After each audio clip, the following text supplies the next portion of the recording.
Senator Lewin, are you ready? Yes, thank you, Your Honor. The floor is yours. Thank you. Good afternoon, everybody.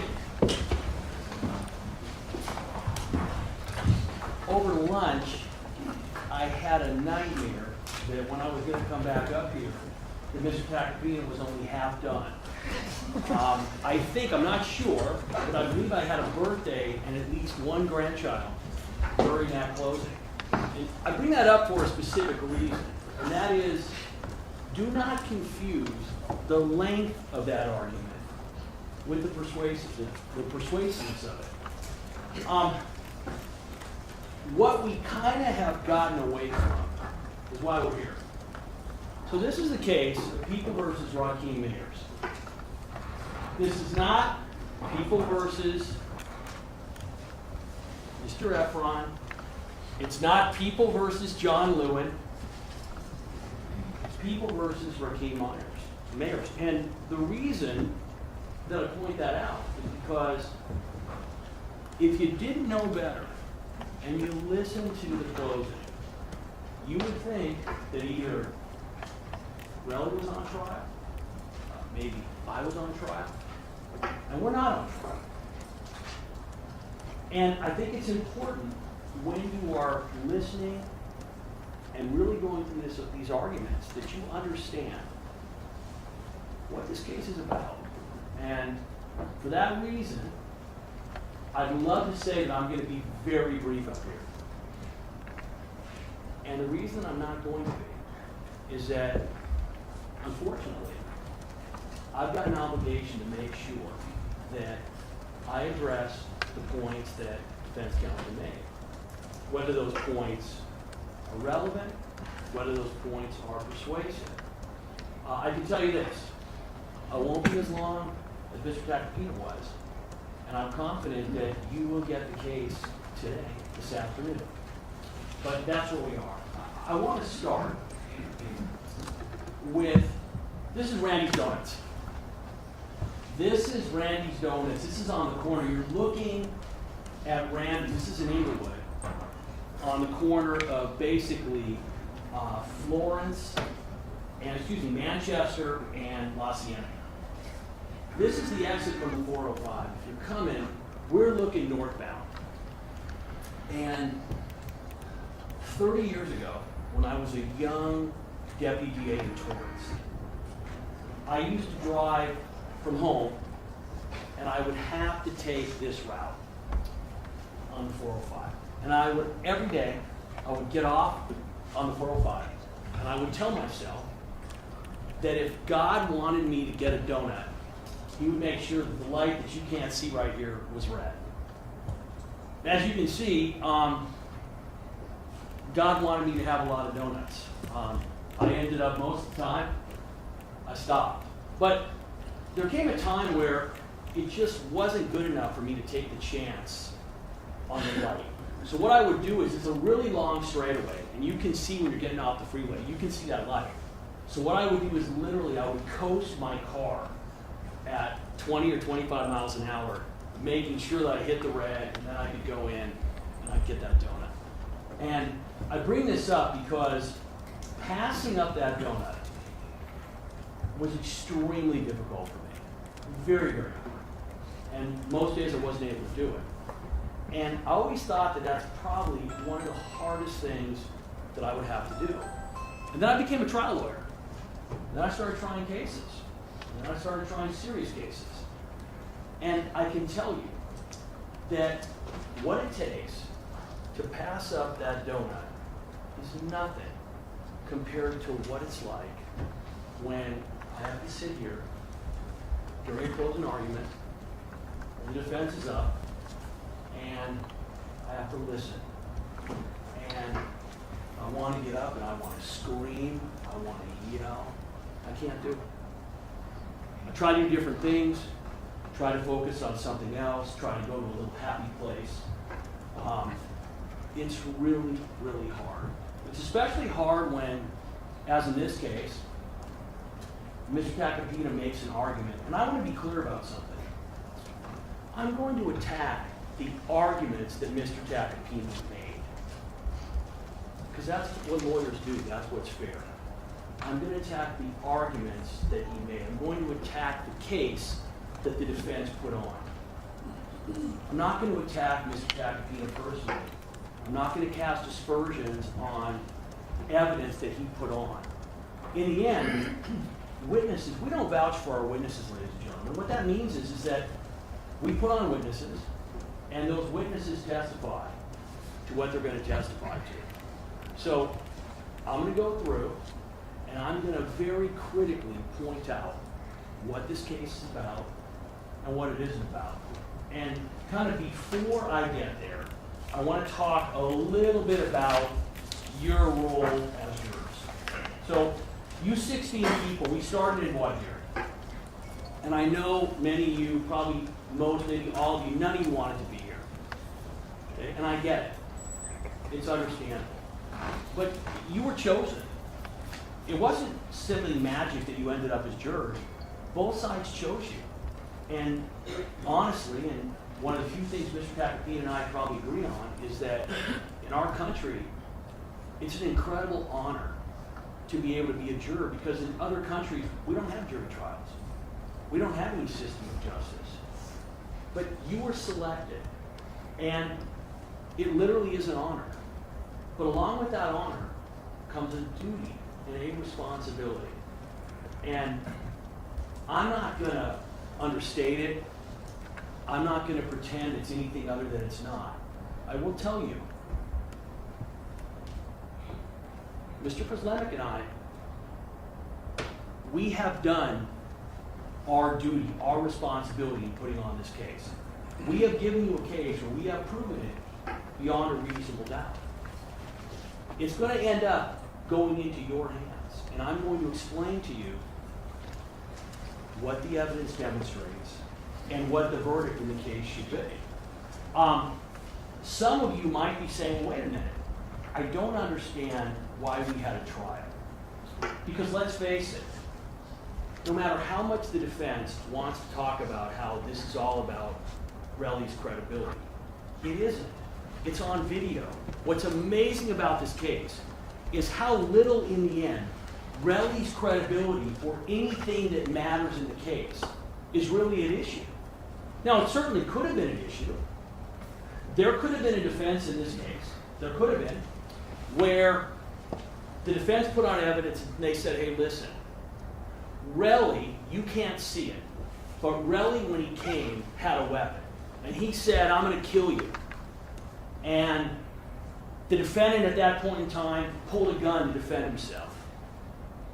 And the situation ended and Relly followed. And he threatened again, and he pulled out another gun. And that would have been difficult for us to counter, not because it's true, but because the evidence that you would have been given would have been much more problematic, much more difficult. That's not the defense they chose. The defense they chose, and I'm going to get into this in a little more time and more detail, but I want to make sure you all understand it right off the bat. This case comes down to one issue and one issue only. They are saying it's a prop gun. If it's a prop gun, he is absolutely not guilty of the charges. Not because he didn't pull it, not because he didn't fire it, but because under the law, if it's not a real firearm, it's not a violation of Penal Code Section 245, and it's not the personal use of a firearm. Now, here's what's interesting. Now, again, I'm going to explain this in more detail. Mr. Tacopina got up here and he says, absolutely, hey, listen, he did not have a real gun. It's a prop gun. But it's still self-defense. That's not true. If it is a prop gun, there is no self-defense. And the only way you can get to self-defense in this case is you have to find, one, that it was a real gun, which it clearly was a real gun. There's no question there. It was a real gun. The prop gun is a figment of the defense and the witnesses who testified to it. You have to find that not only is it a real gun and that it was fired, but that the defendant was defending other individuals or himself, and that the force that he used was necessary. And ladies and gentlemen, he wasn't defending anybody else. The force was not necessary. It's a sad situation, and I'm going to confront this head on. It would be easy for you all as jurors to say, wait a minute, I don't get it. This is a guy who's got everything. He has everything. He's successful. He's got a beautiful wife. He's got 2 children who were here. And some of you might be saying, gosh, you know what? Why would he risk that? And that's a very good question. It's just not a question that is for you to consider. Because in the end, the issue is not why did he risk it? Why did he do what he did? Because what the evidence shows is that is what he did. This is also not, let me repeat, not about Relly and his civil suit. And let's talk about that for a moment. And let's talk about exactly what we are dealing with here. I want to go a little forward here.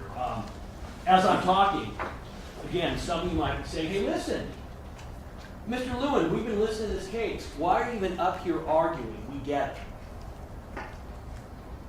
If I were in charge of the court system, which I'm not, I would make an adjustment. And what would happen is there would be a scoreboard right on top of between where juror number 4 and juror number 5 is. And I could look up and I could see, okay, we're up 42-0. I can take a knee, I can run the clock out, but I don't have a scoreboard. I have no idea what you 12 jurors are thinking. I have no idea. I have no idea if some of the crazy arguments by the defense, gosh, maybe somebody believes them. One of the most difficult, frustrating things that can happen is, and I try not to do this, but I will see jurors taking notes, writing things down at certain points where I'm thinking, oh my gosh, why are they writing that? That doesn't make any sense. Of course, I don't know what you're writing. I have no idea. You could be writing down a point, you could be writing down, that doesn't make any sense at all. I have no idea. But here's what I do know. I've got an obligation to make sure that I address everything that the defense has brought up. Good points, bad points, irrelevant points, nonsensical points. I have to address it all because I don't know where each one of you are at. And the reason is pretty simple. There is no way that I can ask you 12 jurors to do your job if I haven't done mine. So that's kind of the background of where we find ourselves. All right, let's talk for a second about the defense closing argument, and I think it's important. So what they have done, and listen, I get it. Relly, in a lot of ways, was a very problematic victim. Why is he problematic? Well, one, in a lot of ways, he's not very sympathetic. And I'm not here to get you to like Relly, to get you to say, you know what, Relly deserves $30 million.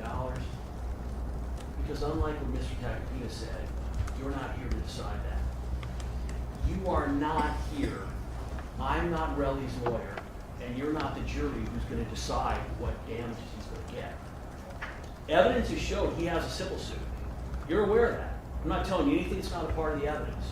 And if that civil suit goes to trial, as you all know, there will be a jury that will decide what, if anything, he gets. That is not U12. I don't mean to shortchange you alternates. Being alternate is a really, I'm not going to lie, it's a crummy job. You get to sit through everything, and then you don't get to vote. I think I said this on voir dire. I would have held my hand up and said I cannot be an alternate. I can't do it. I need to be able to vote. So when I say U12, I really mean U16. You never never know who is going to end up on our jury. But what is important to keep in mind is that you're not here representing Relly. But you know what I do want to explain?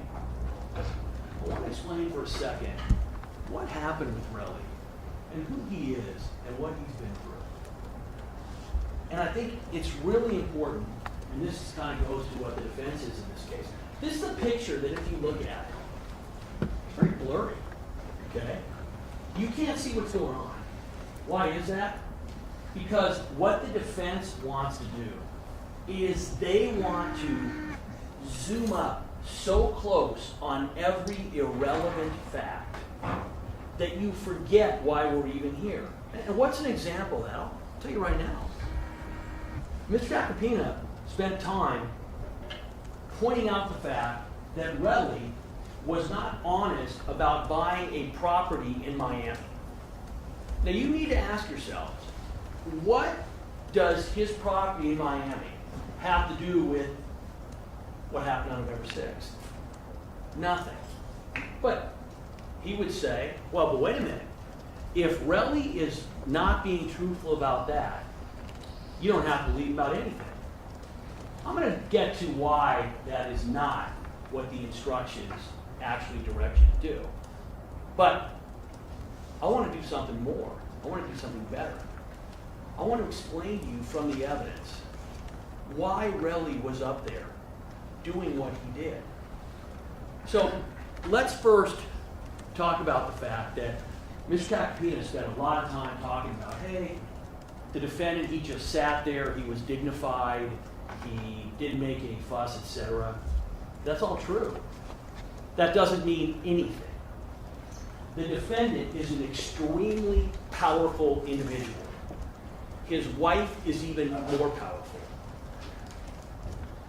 Relly found himself in a situation where he was on the wrong side of that power divide. And by the way, it doesn't matter why he got there, but you know why. You heard it. There was a disagreement about ASAP Josh and about what happened to him and what was going to be paid for and what wasn't. And what's important is that Relly and the defendant had a disagreement about it. That's what happened.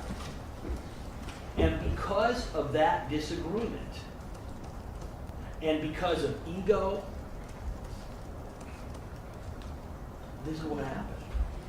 Now, some of you might be saying to yourselves, well, wait a minute. I mean, in the end, what really happened in this case? Okay, it wasn't a prop gun, obviously. The evidence demonstrates, and by the way, we don't have to prove that Relly got shot. The reasonable inference from the evidence is that he's got a wound on his hand that he didn't have beforehand. I'm going to address this again, but every time you hear the defense say, where was the witness to testify to that? You need to remember something. They are the ones that are arguing that this was a prop gun. They are the ones that are arguing that Relly didn't actually sustain these injuries from a gunshot. They are the ones arguing that casings would not have been found. You've got how many lawyers over there? How many people? There was a point in time during jury selection where they almost had a football huddle. There were like 8 or 9 of them over there. Do you think for one moment, 1 millisecond, that if those individuals had something positive to say to help the defendant, that they would have called those individuals? If, for instance, Relly's injuries could not have been caused by a graze wound, they would have called a witness. So what you're left with is, Relly didn't have that wound when it started. He testified that he felt heat going through his hands instantly. So the idea that, well, it's a minor wound, and that's true. But we're not here to talk about the consequences. I want to really point out something that's really important. This was 10 p.m. on a busy Saturday night in the middle of Hollywood. And what happened? And you know this. I'm going to go through this evidence at length. But the short story is that the defendant, because he was angry, because of ego, because of the fact that he is who he is, he decided that he was going to have a confrontation with Relly. That's what happened. We'll go through the video. It's very clear. The defendant goes there with a gun. He's got two guys with him. He grabs Relly. He initiated this incident. And what I don't think is being addressed enough, and Relly talked about it, is that, remember, Relly has no idea before this is happening. He doesn't think it's this severe of an issue. They've known each other half their lives. They understand they're upset with each other. That's clear. You have the text back and forth. But at that moment, and I'm not talking about when the defendant fires the gun. I'm talking about the parking garage. When the defendant pulls out the gun, Relly's entire future flashes before his eyes. And do you know what that future is? He's done. It's over. What makes it over? Well, he understands that if the defendant is upset with him enough to pull a gun on him, that he's going to ruin him. As he told you, that means no more artists will sign with him. That means record deals will go away. He's done. And he doesn't know this is coming. He doesn't have time to contemplate it. And what's his response? It's shock, and it's anger, and it's not really thinking about what is smart. The argument that Mr. Pacapina makes is, well, who would go after somebody who's pulled a gun on them? Well, that's not quite a fair argument, because it's not somebody who's pulled a gun on them. It's someone that was a close friend. And Relly told you he really wasn't thinking about the consequences. He was angry. He also told you that, you know what? Rocky had pulled a gun on him, and he put it back. So he realized at that point, his life as he knew it is over. By the way, he was right. So we're not here to talk about what damages Relly should get, what damages he shouldn't get. But let's remember something. That man shot him. That man took away the career that he had. I don't know what that's worth. $30 million sounds a bit excessive to me, but I'm not the lawyer in that trial, and you're not the jury. So that will be hashed out, that will be debated, and that will be eventually decided upon. But there's no question that in that moment, he realized that he was losing something very, very important, very precious. And so what does he do? He follows, and we have the second incident. Now, what started the second incident? We'll never know. We know that Relly is yelling at him. Relly is saying very unkind things. And we know, there's no question, the defendant is proud. Okay? And I'm going to give you another word, because I'm not going to hide from it. He's entitled. All right? Everybody runs around. He is a big, important man, and everybody serves him. This is just a small example, but it's important. The witnesses who came in are dependent upon him financially. They're dependent upon him for their careers. And what happened in the middle of a trial with 12 on the stand? 12's asked a question.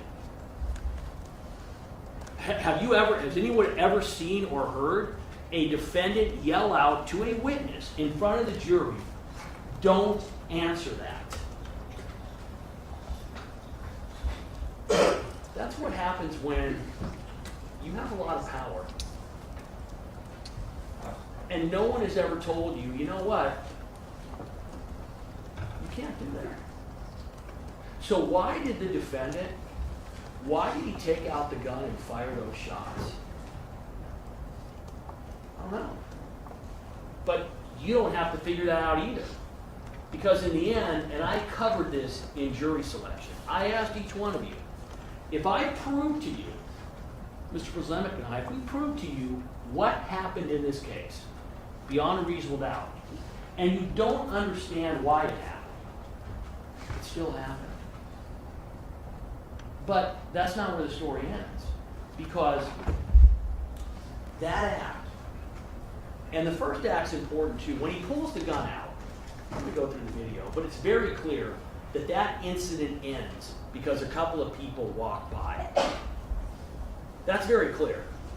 There are witnesses. One of the witnesses, I think 12, I believe, even mentioned, yeah, there's people walking by, but that's not what ended.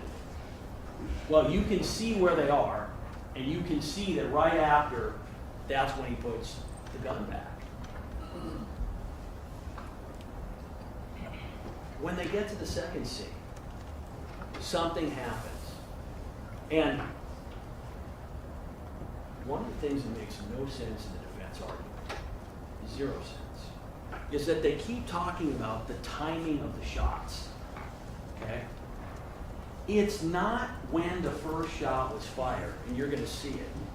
You can see, you can't tell what it is, but you can see Rocky make a movement behind his back and pull out a firearm. Pull out, you can't tell what it is, but he's going to pull that item out, and at that point in time, he's going to start advancing to where Relly and Ills are. That is what Relly responds to, is that firearm being pulled out. Yes, he grabs Ills before the first shot is fired because he's trying to avoid getting shot. So again, the timing of which shot it is it 1 second before or after, that's an irrelevancy. It doesn't matter. It's not even the defense theory. And the other thing that is really, really important, and again, I'm going to call it out, I'm not going to hide behind it. That man decided that his ego and his vendetta and his anger at Relly was important enough that he was going to risk not only Relly's life or Ill's life, but he was going to fire 2 shots from a 9mm firearm in the middle of Hollywood. Now, I don't have to tell you, because you all know it's common sense. Bullets travel until they hit something. That's what happens. They're fired at very, very high velocity. They're coming out at an incredible speed. And they travel until they hit something. Sometimes what they hit is the ground. And they ricochet. Sometimes what they hit is a car. Sometimes what they hit is the person they're aimed at. And sometimes some tourist walking down Hollywood Boulevard with her family all of a sudden drops dead because they've been shot in the head by a bullet that somebody selfishly fired to settle a childish dispute. That's what he did. That's the conduct in this case. It's not about what injury Relly received. It's not about how much money he's going to sue for. Those are not in the jury instructions. You're not going to see a jury instruction on, quote, extortion. Because that's not what you're here to decide. That's what happened in this case. That man decided, you know what? I'm angry. And I'm going to show him.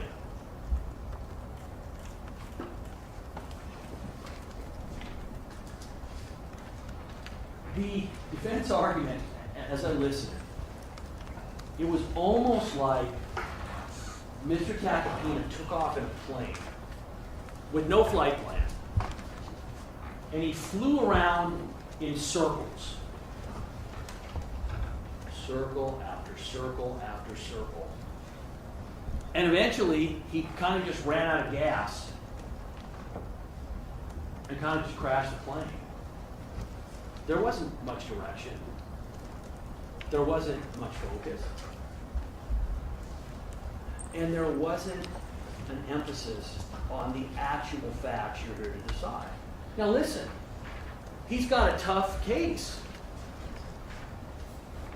In opening statement, my partner got up here and he told me this is a simple case. It is a simple case. I'm going to tell you, this case could and easily could be a 5-minute verdict. And here's why. Because once you decide that this was not a prop gun, and ladies and gentlemen, it's not a prop gun. I'm going to go through all the reasons. And once you decide that, this case is done. It's over. Because that's the defense in the case. Not, as Mr. Tacopina tried to argue, well, it's self-defense. You notice, Mr. Tacopina didn't actually reach the next step. He talked about self-defense, but he never explained to you, for it to be self-defense, you have to find that it was a real gun. That's what you have to find. If you have a question about that, you ask the court. You have to find, to get to self-defense, that it was a real gun. And their defense in this case was, it was a prop gun. That's the issue in this case. Was it a prop gun or was it not? If you find it's a prop gun, all I can say is, you know what? You really need to examine why you're getting there. And I'm going to bring up something that's really important. The defendant is a celebrity. His wife's an even bigger celebrity. Many of you know who they are. They brought in 2 adorable children yesterday for closing argument. Now, they haven't been here at any other time. And you have to ask yourselves, those kids have a right to be there. Why children that age would be here in a situation like this, don't know. But you have to ask yourselves, am I going to let my feelings of not wanting to convict the defendant?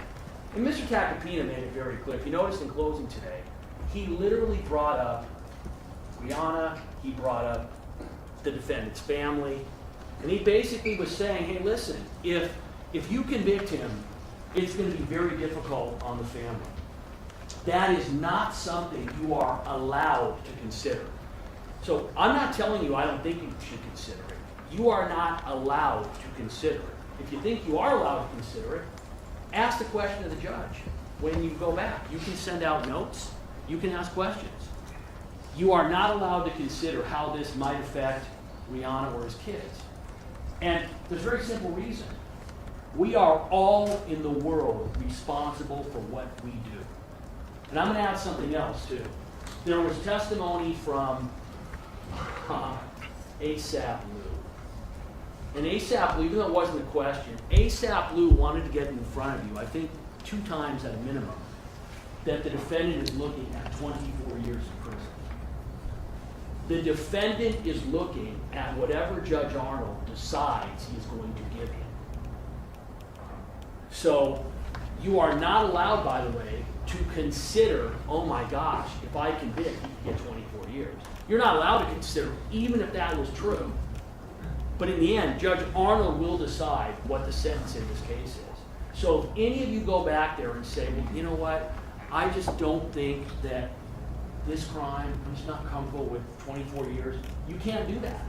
If one of the rest of you does it, guys, it's misconduct. You can't do it. You got to stop yourself. You got to stop the person next to you. You got to say, you know what? We can't do that.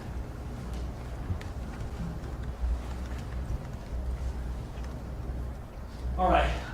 You've got to base your decision on this case on the facts that have been proved from the evidence.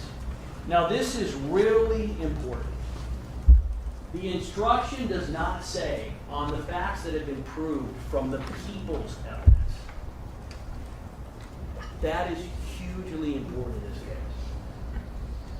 There is no question whatsoever that our case got immeasurably stronger because the defense chose to put on a case. No question. Even if some of you were saying to yourselves, you know what? I don't think based on just what the prosecution put on that I would have convicted. And let's think about that for a second. Until the defense case, now they mentioned in the opening, but remember, opening is not evidence. Until the defense case, we don't know what the defense is. It could have been self-defense. It could have been any number of things. It wasn't. They chose to put on a defense. They didn't have to. You remember in voir dire, I asked you all, are you going to give any points to the defense if they choose to put on a defense in their case when they don't have to? Or are you going to look at their evidence as critically, as importantly, as you do for our evidence? You all said you would do it. They elected to put on a defense that killed their case. It destroyed it. And I'll go through it. It started with Wally. The best evidence from the victim. This is probably the second thing I agree with Mr. Tacopina. Mr. Tacopina put on Wally to impeach the defendant. I'm sorry, to impeach the victim on an issue of whether it was his voice. And obviously, it was Relly's voice. And obviously, he was uncooperative. But let's take a step back and ask ourselves, why was Relly uncooperative in this case? Relly told you, and you saw evidence of it, in April of 2022, when it came out that Relly was the individual who reported the defendant to the police, he's facing death threats. His family is facing death threats. So he is up there not wanting to answer any question about his family. He doesn't even want to give his girlfriend's name. He doesn't want to say where he lives. He doesn't want to identify anything about Miami. You got to ask yourselves, first of all, is it understandable why he didn't want to answer those questions? Of course it is. You have to ask yourselves, Mr. Tacopina repeatedly asked those questions. Listen, that's his right as a lawyer. He can certainly do that.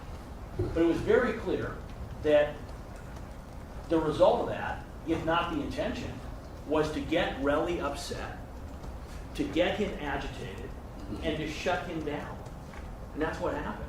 But even more importantly, none of those questions, none of those answers matter. And what's amazing is the defense, their witness, they put on the evidence from Wally, which is some of the most crucial evidence in the case. And again, I'm going to get there. So the defense had no obligation to put on a case. They could have done nothing. But do not be mistaken. Some jurors go back and they say, you know what? Well, because if I only look at the people's case, they haven't proven it beyond a reasonable doubt. That's why this says, prove from the evidence, not prove from the people's evidence, all of the evidence in the case. So, we've got a duty, and we don't hide behind it at all. We have a duty to prove the defendant guilty beyond a reasonable doubt. And by the way, it's interesting. Mr. Tacopina keeps talking about, quote, reasonable doubts. There's no such thing as reasonable doubts. They are not individual pieces. Reasonable doubt is an overall view from all of the evidence. So when he says, well, listen, if you have a reasonable doubt about Relly's credibility, then that means it's a not guilty. That's not true at all. The question is, when you look at all of the evidence, if you find that Relly's credibility is really material, if you find that there isn't other evidence that overcomes it, does the overall collection of the evidence cause you to have a reasonable doubt? There is no such thing as reasonable doubts. They are not like pieces of a cookie where you pick up one and go, oh, here's a reasonable doubt. Here, it's not how it works. And you got the instruction that shows it. We have to prove every element of the crimes charged. No question, that's our burden. But this is really important. Not every element in every case is in dispute or reasonably in dispute. So what does that mean? So for instance, we would have had to prove that it was the defendant who was at the scene. That's our burden. But the defense has already conceded that. We would have had to prove that the defendant had a gun. They've already conceded he had a gun. They say it's prop gun. we would have had to concede, we would have had to prove, excuse me, that the defendant assaulted Relly with the gun. Well, they've conceded that. They just say it was a prop gun. We don't have to prove whatsoever that the defendant shot Relly, although that's what the evidence demonstrates. So very little in this case is in dispute, and that is hugely important. So let's talk about the relevant evidence in this case. So the day before the shooting, November 5th, 2021, Relly's in a car with Jabari. Again, I got to talk about Bari for a second, ASAP Bari. The defense is saying, well, why didn't you bring Bari in to us? Bari is the guy, if you remember, who posted, who is calling Relly a rat or a snitch. I can't remember which it is right now. The people's position is that Bari is not credible.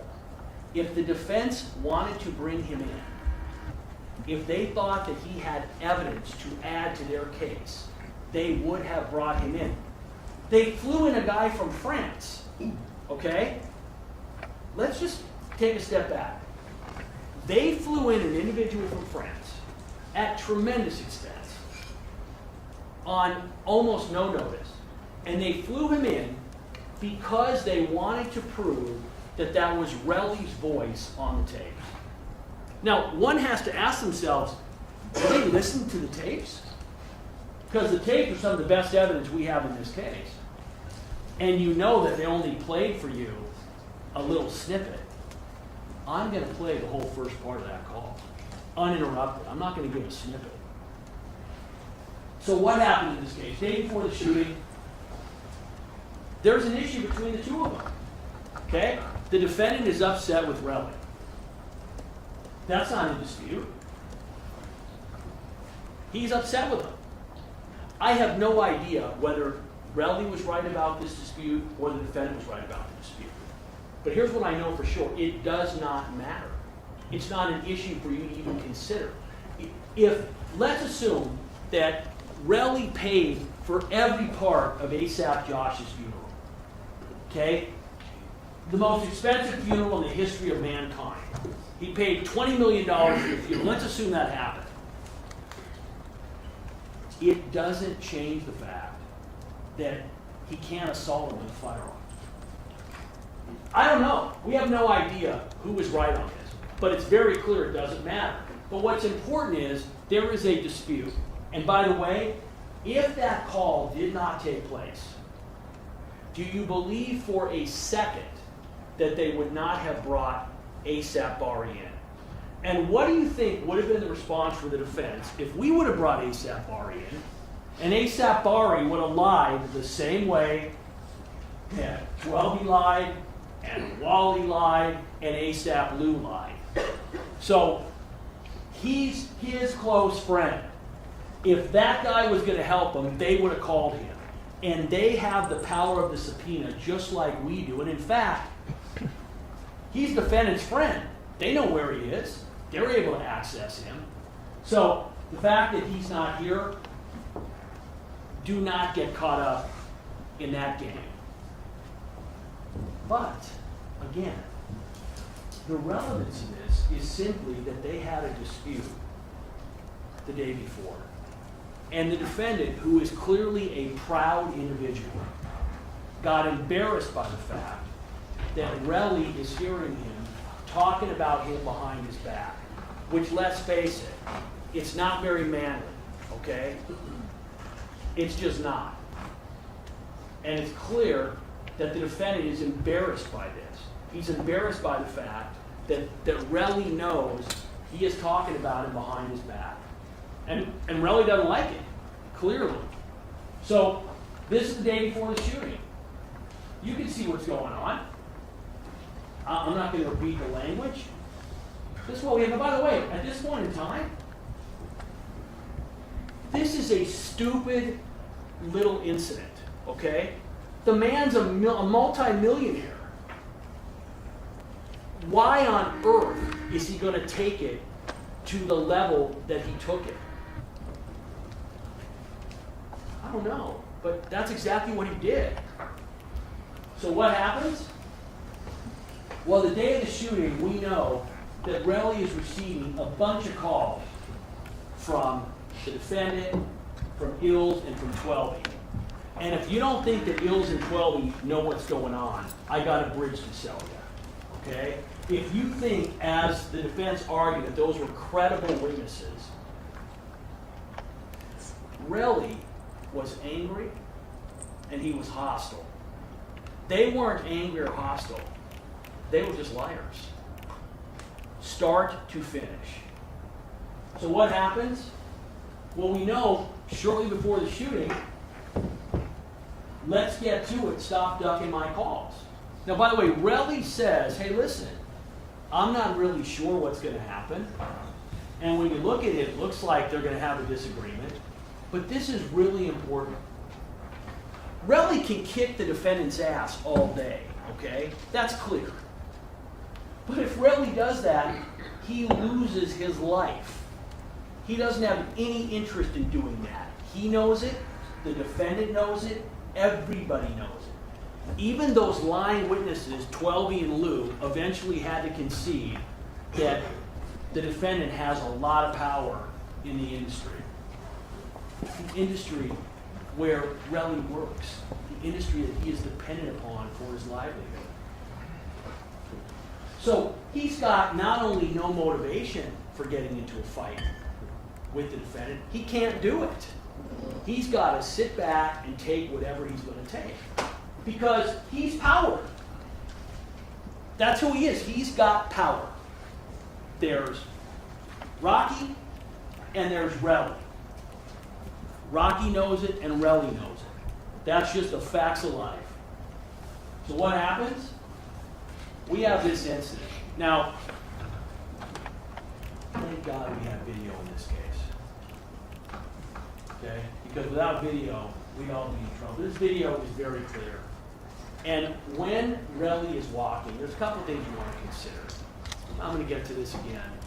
The idea that the defendant is bringing a gun to this meeting makes no sense at all. He's got two guys with him. He's not afraid of Relly. Relly's not looking for a fight. And you're going to see that the first action is the defendant grabbing Relly. That's what you're going to see as they're walking up. And I have this is slowed down so you can see.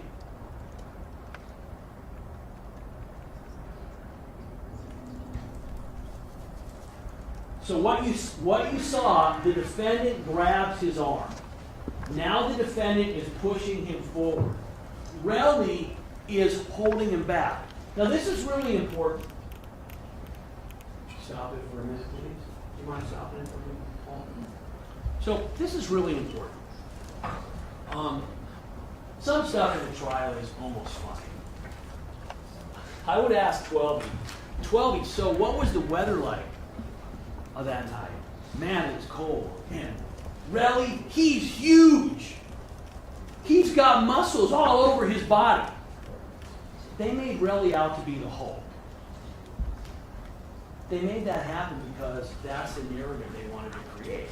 But the problem with it is if you watch, Relly clearly is stronger than Rocky is.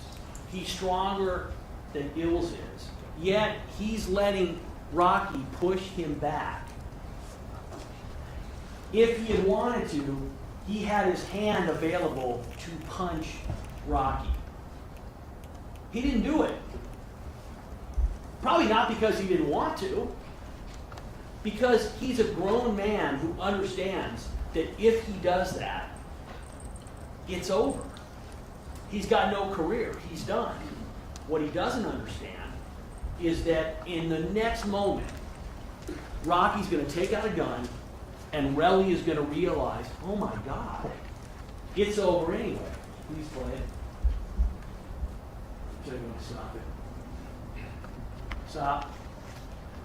I don't know if you remember, but when I had Twelby on cross-examination, and he is saying that he's trying to pull he's trying to pull the Relly off of Rocky. And I think this same image, and I'm asking him, well, wait a minute. How are you trying to pull Relly off of Rocky when you're in the middle? You're trying to keep Rocky off of Relly. No, I'm not in the middle. Of course he's in the middle. Keep playing it. And now watch the gun. Stop. It is true, we do not see the gun come out. But we know from before that the gun was not in Rocky's hand because we saw his hand before. Now, if you remember, what was 12's version of how the gun came out? I mean, guys, I'm not making this up.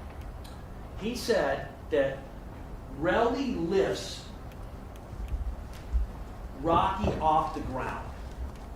His pants fall down, and Relly reaches back to pull his pants up and happens to end up with the gun and what looks like his finger on the trigger. That is more absurd than, again, the tornado example with Bill. It's absurd. It insults your intelligence. And the only value that it has is if you are going to try to find a way to let this man get away with what he's done. And this goes back to what your duty is. You're here to call balls and strikes. What happens to Rocky is not your responsibility. Not whatsoever. Your responsibility is determining what happened. It's almost like what an umpire does, okay? When an umpire calls a strike or calls a ball, he doesn't own what happens in the game. The players decide the game. He's just making the calls according to the rules. Do not be fooled into the idea that, quote, Rocky's life is in your hands. Rocky's life is not in your hands. The determination of what Rocky did is. And what happens from there, that's on him, and that's up to the judge. So what happens? So he's got the gun out. Continue to play, please. Stop. So if he was trying to put the gun back, why is the gun now from behind him to in front of him? So they're going to say, well, you don't see what he does with the gun. Well, if his gun fell out accidentally, why doesn't he put it back? Well, it's because it didn't fall out accidentally. He pulled it out, and now he's going to assault Relly with it. And the fact that you don't see the assault because of the cameras, ask yourselves, logically, he took the gun out. He switched hands. The gun is now in front of him. What's he doing with the gun? He's doing exactly what Relly said he was doing with it. And by the way, nobody said that the defendant tried to murder Relly, intended to murder Relly. You're not charged with that. So the gun comes out. Continue to play. Stop. Okay, now, if you notice, he's about to put the gun back.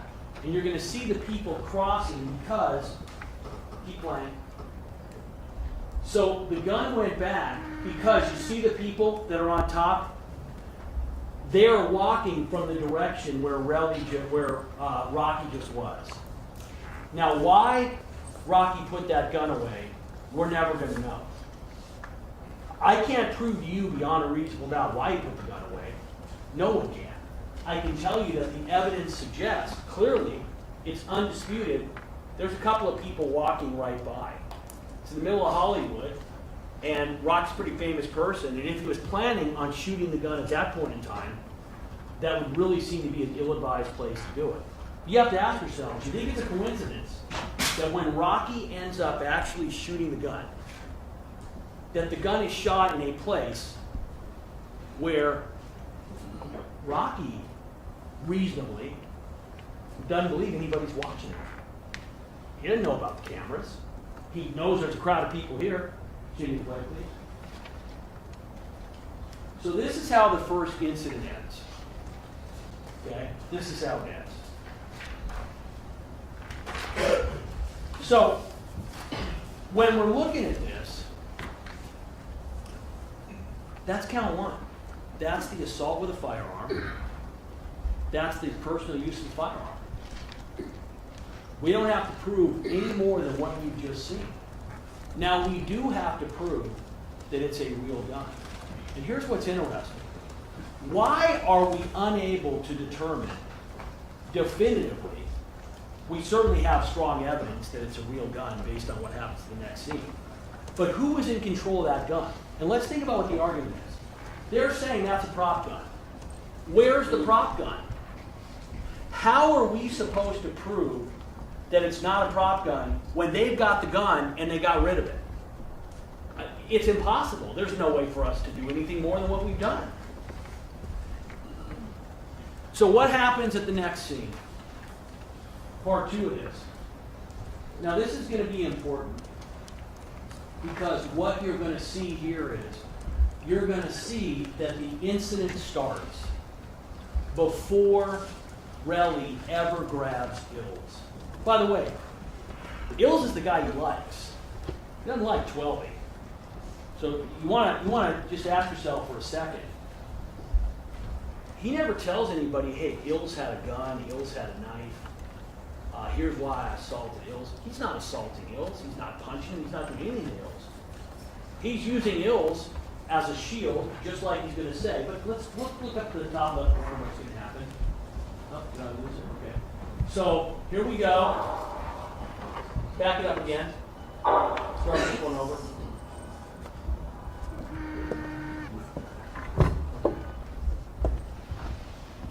So when you're watching this, what you're going to see is not as the defense described, that Relly grabs Ills and then Rocky defends him. What you're going to see is Rocky is going to reach behind and then he's going to advance towards Relly. That is clearly when Relly sees the firearm, and that's when he ends up grabbing Ills. So the idea that, well, the gunshot doesn't happen until after he grabs Ills. It doesn't matter. Relly's responding to the fact that Rocky's pulled a gun on him for the second time. And by the way, this is a lot scarier than the first time. Because now they're by themselves, and clearly Relly is concerned he's about to get shot. Now, I'm going to get to it, I'm going to address it, but this doesn't even begin to cover the idea that their defense is not just this was a prop gun, which is absurd. It's an absurd defense. Their defense is it's a prop gun, and Relly knew it was a prop gun. And even though Relly knew it was a prop gun, Rocky pulled it on him to scare him, even though by their own admission, he knows it's fake. And you can see Relly running around, and you can see what 12 does, and you can see what Rocky does, and no one is acting like it's a prop gun because it isn't. So let's watch it. Boom, guns out.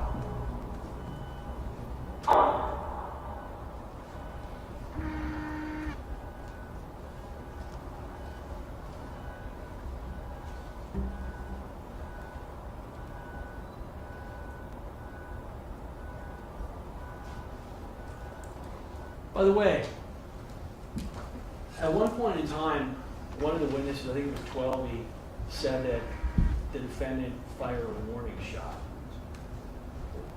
You don't fire a warning shot with a prop gun, it doesn't fire anything. Also, you can see that on that shot, the defendant has the gun out, facing forward, appearing to target Relly. And by the way, he moves into a better position in between the shots. And the only reasonable conclusion you can reach from that is that he is trying to get a line of fire onto Relly. Relly didn't suffer the minor injury because the defendant didn't try to shoot him. He suffered the minor injury because he used Ills as a shield, and for whatever reason, the defendant didn't hit him. And Lee didn't hit him other than in his hand. But the idea that you need to look at the gunshot and the fact that Relly is already grabbing Ills as a shield, that's just misleading. It just doesn't work. I'm going to play this now in half speed. Oh, this is going to be the same. And the idea, by the way, that Ills, that 12 is running away because Relly is trying to attack him is absurd. If you knew nothing, all you saw was this video and somebody told you, hey, listen, that's a fake gun, and everybody knows it's a fake gun, you would go, well, wait a minute. If it's a fake gun, why is everybody running around? Why is Relly grabbing Ills as a shield? Why is 12 running away? By the way, how does this incident end? This incident ends not because the defendant voluntarily says it's over. 12 literally is blocking him and pushing him away. The defendant is fired up. He's angry. We don't know what was going to happen next, but it's not as if the defendant decided on his own, you know what, I'm done. 12 pushes him away. So this is the close-up. And again, this is a little bit harder. This is going to be played at half speed. I got it. This is going to be played at half speed. Again, we already know that we've got. By the way, the only thing that Mr. Tacopina did not accuse Relly of was planting the nail on the seat. And I was waiting for it. I was waiting for him to say, Relly planted the nail. He was trying to get me. So we know who we have. Defendant, 12, and we've got, which is hard to see, we've got Relly and Ills. So what happens? You watch for yourself. You're going to see Relly reach and then move. When Relly reaches and moves, I'm sorry, when the defendant reaches and moves, that's when the gun is out. Whoops. Sorry. There we go.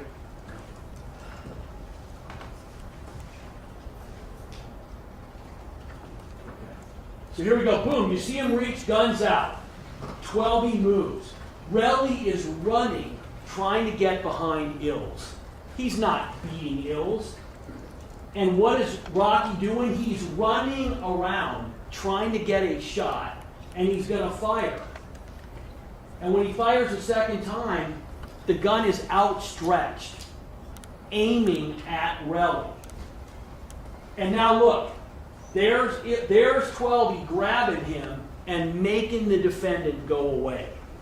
That's how this thing ends. Again, and I understand it. You guys don't want to believe that this man who has everything, is going to give it all up for this. I get it. But that's a decision he made. I didn't make it for him.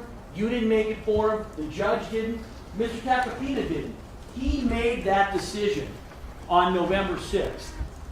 And what's crazy is that apparently Relly would have been more than willing to take the money and not cooperate with anybody. And by the way, why is that? Do you think that if you are in the hip-hop rap community, that going to the police and filing a case against A$AP Rocky is going to help your career? It's done. When Rocky was saying, and you heard it before, hey, I'd be on the beach, he would have been on the beach. So not only did the defendant commit this violent crime, but in the end, his attitude was, no, I'm not giving you anything.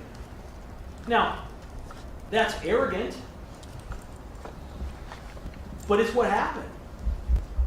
And I want to make sure that no matter how successful he is, how famous his wife is, how cute his kids are, how much they giggle here during closing arguments, that you guys are not going to say, you know what? We're going to give him a little extra. He needs to be treated like you would treat any other person. because in the end, that's all that he is entitled to. He doesn't get to be the big celebrity in a jury trial. He's a defendant like anyone else. Okay, so what happens after the shooting? Immediately, Relly understands what's going on. So we had, and this was very interesting, we had the officers called, and the whole idea is, we know that this incident never happened, meaning it was only a fake gun because they didn't find the casings. But what became very clear, ladies and gentlemen, is the defense did not realize until we called our witness, started questioning Lou Levin, they did not realize, it turns out that the prop gun, which was apparently a 9mm prop gun using 9mm ammunition, prop ammunition, is going to have the same brass, maybe lighter, but it's going to eject the casing the same way a real 9mm does, because as Lou Levin told you, and I think as Twelby told you, who knows less about guns, the point of those prop guns is they're supposed to look realistic. And if they don't eject the casing, they're not realistic. And any of you who've ever seen a firearm, any semi-automatic firearm, understands that in order for a second shot to be fired, unless you're going to manually take a round out and put it in, which you don't do in a semi-automatic, it's got a chamber and cycle around. That's what it does. They didn't realize that. So what happened is they spent a bunch of time talking about the incredible investigation that the LAPD officer did on the scene.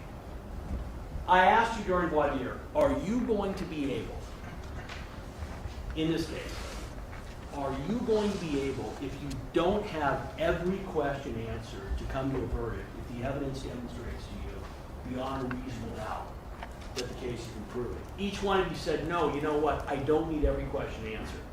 Let me tell you a question we can't answer. I cannot tell you why LAPD did not find the casings that night. Don't know. They certainly looked. But here's what we know.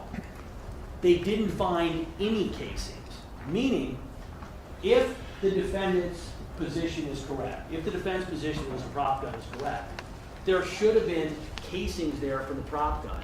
They weren't. And what we know is Relly went back and he found them.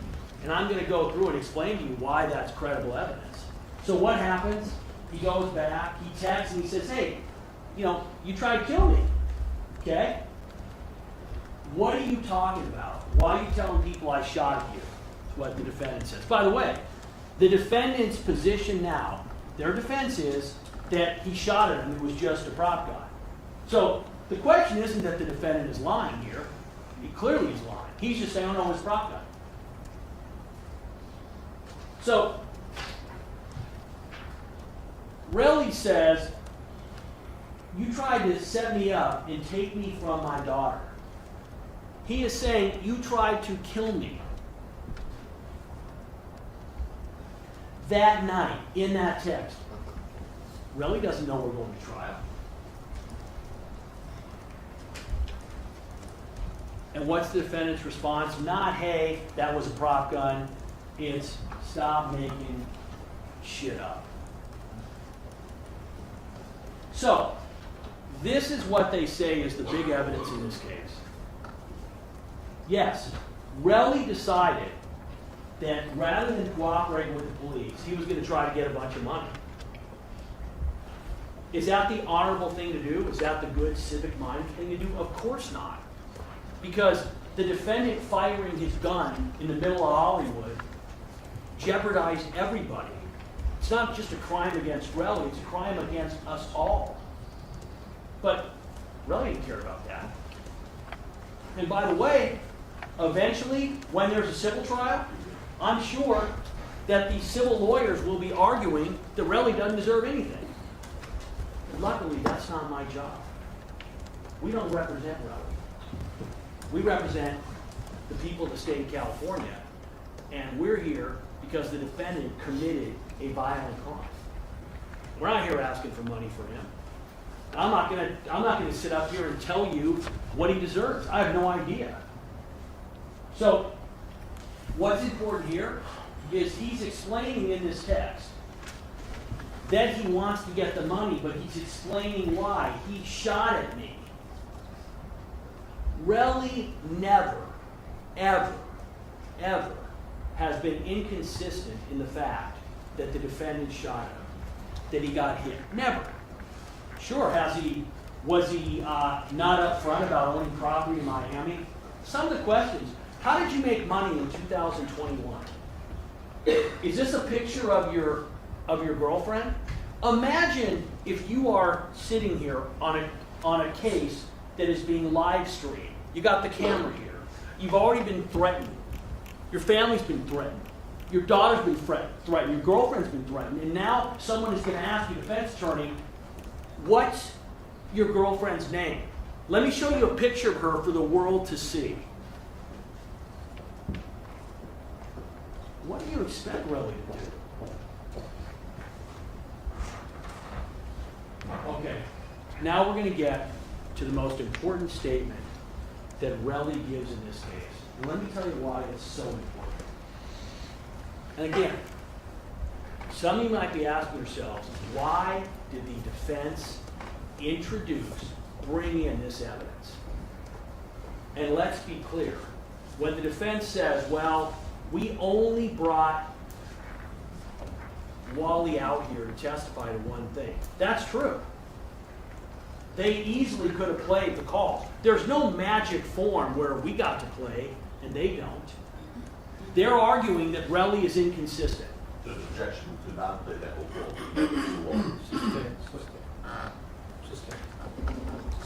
I'm sorry, I couldn't hear the objection. What was the ground? The entire call. We played by the defense. Oh, no, that's what I'm saying. The defense could have played the entire call. They didn't.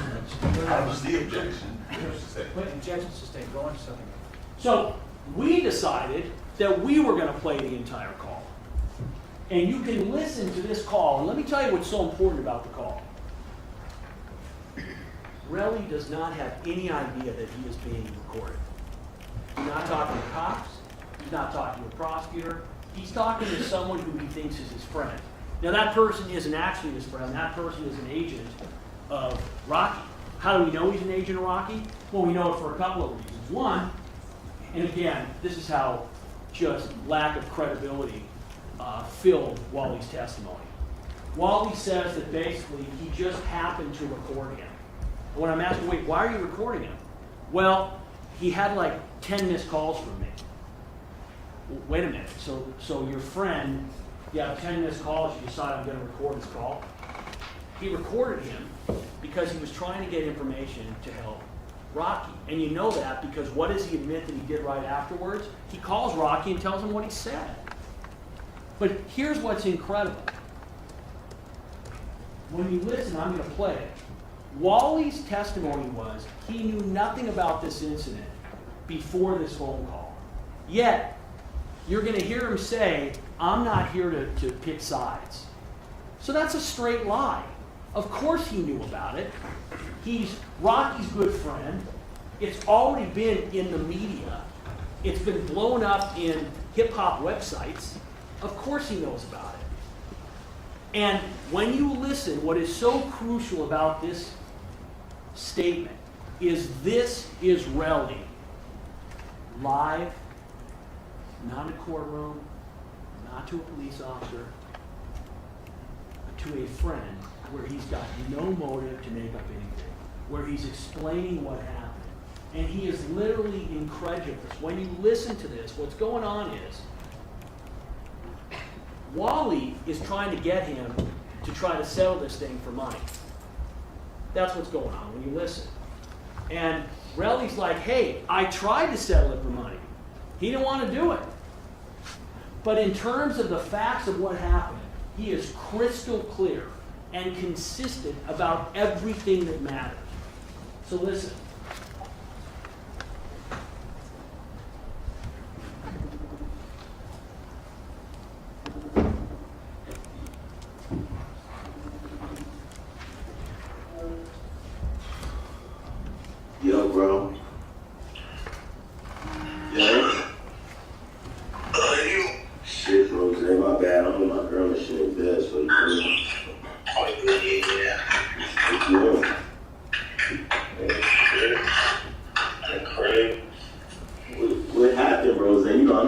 pick sides and shit. I'm mad at both y'all niggas for letting that shit happen, you feel me?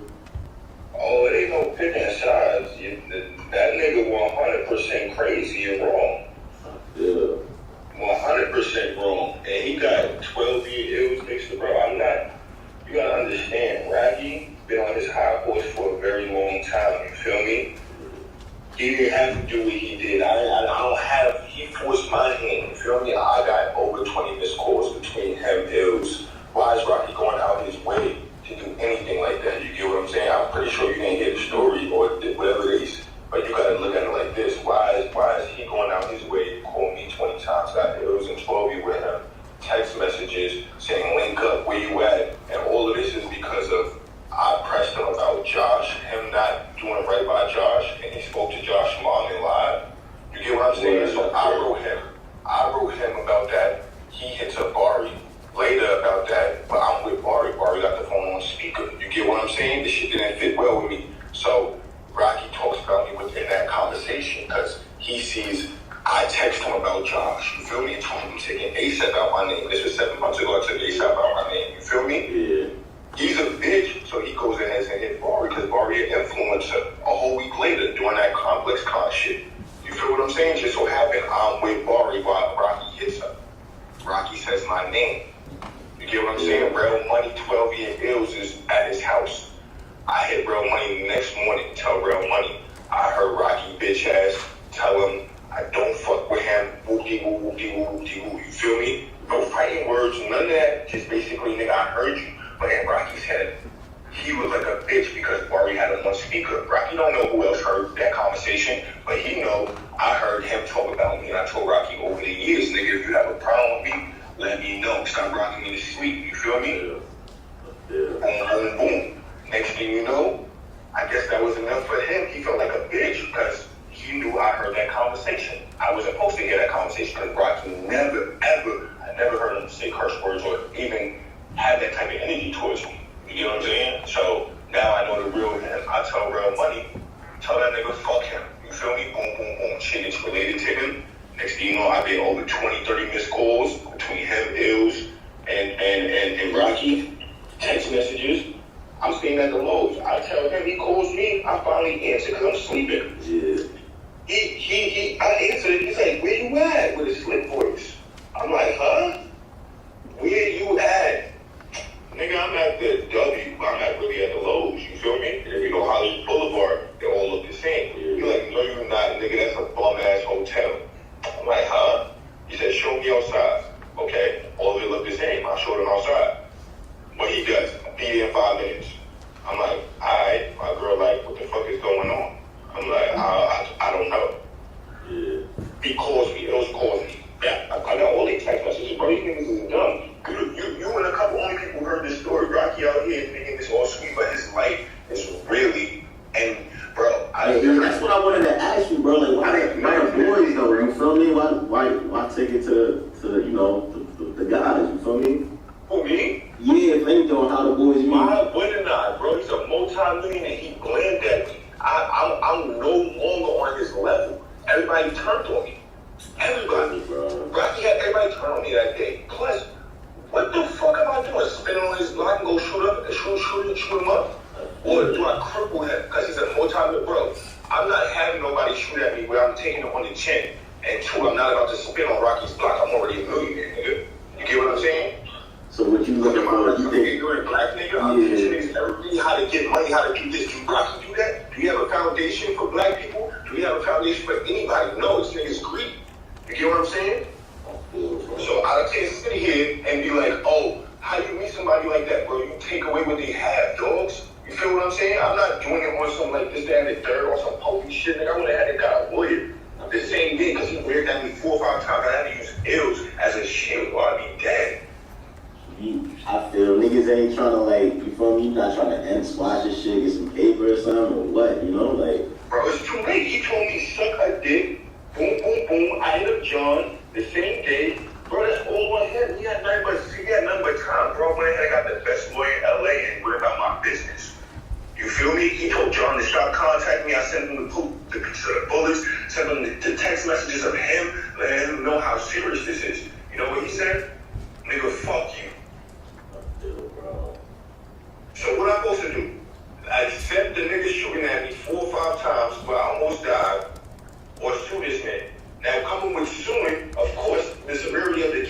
trying to kill me. So that's what he gotta read. You feel me? There ain't no way niggas could squat, like, you feel me? No paper, no nothing, bro. Like, you feel me? Like, bro, he's he's 33 years old. He got other things talking for him. He know what he did. You get what I'm saying? He had more than enough time. This shit happened 7 months later. He wasn't trying to reach out to me. He still didn't reach out to me. Legal shit involving out of boys, you know, so. That's on him. I didn't want to go about that way. I would have got a lawyer. When you get a lawyer, that has nothing to do with boys. And Jabari is his friend. He might as well thank him for him not being late in the feud, because those are allegations. You feel me? He got enough, and you're part of the PR team. He would have had enough people to block that if Jabari didn't say nothing, bro. Those are allegations. Jabari made it official. Yeah, so what's the next, bro? And Jabari's getting sued too. Jabari's getting sued for defamation of character. Cause everybody look bad, bro. You know, I'm just trying to. He was bad. He did that, bro. I didn't call you. I didn't have a gun. He left his Hollywood house. Right? Everybody saying everybody looks bad. Everybody points the finger because if I take, bro, I got Hollywood. I got so many people. Niggas grew up together, bro. Niggas grew up That's why together, bro. left niggas hanging. He's in a mansion. Nigga, I paid my way around him every single time. That's him. He uses niggas. He used 12-year ills, nigga. That was the whole joke about the whole shit with Barbie and the whole game. You get what I'm saying? The nigga asks if Barbie, is he coming to the complex con? Nigga, Barbie laughs at him like, nigga, you're not using me. Nigga, the next conversation went about how he got 12 and pills on his jet on some whole shit.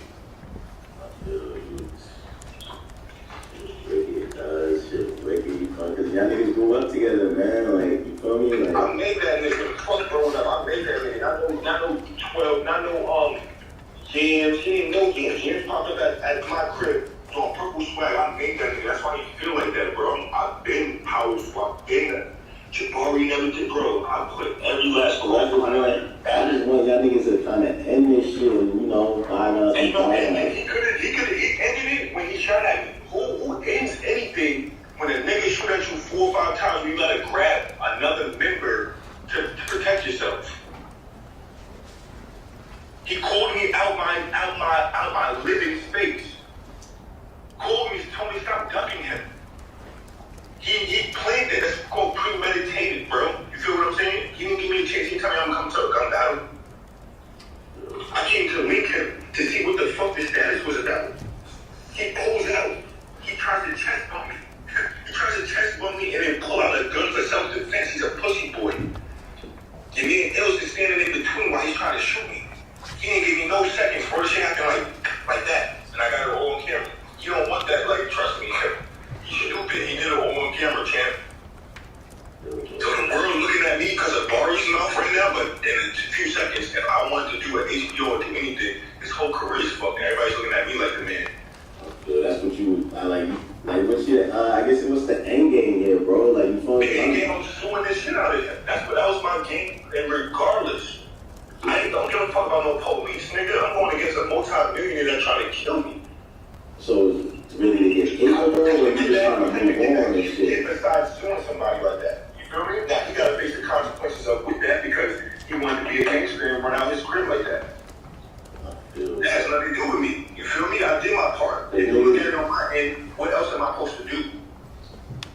Yeah, I mean, like, watch that shit in the streets type shit, last man. He ain't no street nigga. Bro, what the fuck? I feel, bro. You know who my family is? This ain't no street nigga. They got 3 or 4 bodyguards, bro. Come on, don't do that. Yeah, I feel you, bro. Don't do that.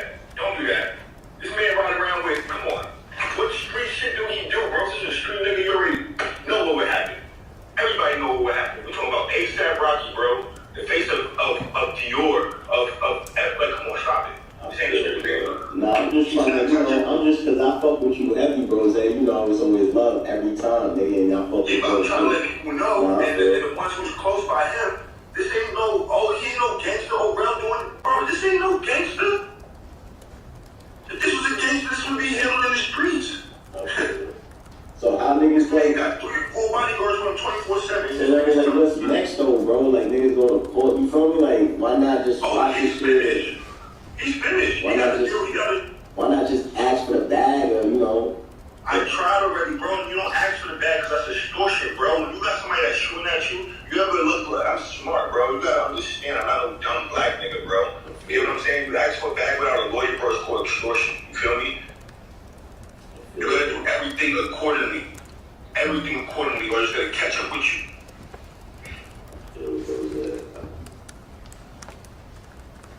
All right, folks, this time take 10 minutes. Please be outside the courtroom doors at 2:45. So that was the key evidence in this case regarding Relly. Could not have been more plain in what he said. Could not have been more credible regarding the issues that matter. And what are the issues that matter? The defendant shot him. The defendant brought a gun, a real gun, to the scene. What's interesting is that it's very clear, and you heard the testimony from Wally. Wally said he was, quote, mediating, which, please. At one point in time, what you heard him say, he changed the word, which my agent's getting. Also, I'll think of it in a second. This is what happens when you get on the north. Mitigating, thank you. Later on, he said no, he was trying to mitigate. Sometimes that's called a gaffe. A gaffe is something that you don't mean to say, but which turns out to be true. He was trying to mitigate for Rocky. And how do you know? Because he called Rocky immediately afterward. And then he's saying, I don't remember what Rocky said. I couldn't tell you. Why is he calling him? Why is he taping this? And why during this call, repeatedly, he is telling Relly, ask for a bag, meaning ask for money. Relly's telling him, I asked for money. He doesn't want to give it to me. Wally continually says, hey, basically, why are you taking it to the guys? Why take it to the boys? Meaning, why'd you bring the cops into it? He is doing the bidding for the defendant. And what's amazing, and again, it's not right, but the defendant, according to Relly, could have eliminated this whole situation by simply taking care of it with Relly. It wouldn't have been right. It wouldn't have changed what he did. But Relly apparently would have been on an island where we couldn't have found him. He didn't want to do it. His choice, his option, his consequences. Now, the defense said that we believe, this is a quote, that that tape is, quote, death to our case. I don't know what he means by death. That is not death to our case. That tape was the key to Relly's credibility if you believe it is important. In other words, that tape backs up every material point that Relly has made. Okay, believability of witnesses. In determining the believability of a witness, this is California 226, you may consider anything that has a tendency to prove or disprove the truthfulness of the witness. Again, I want to be very clear.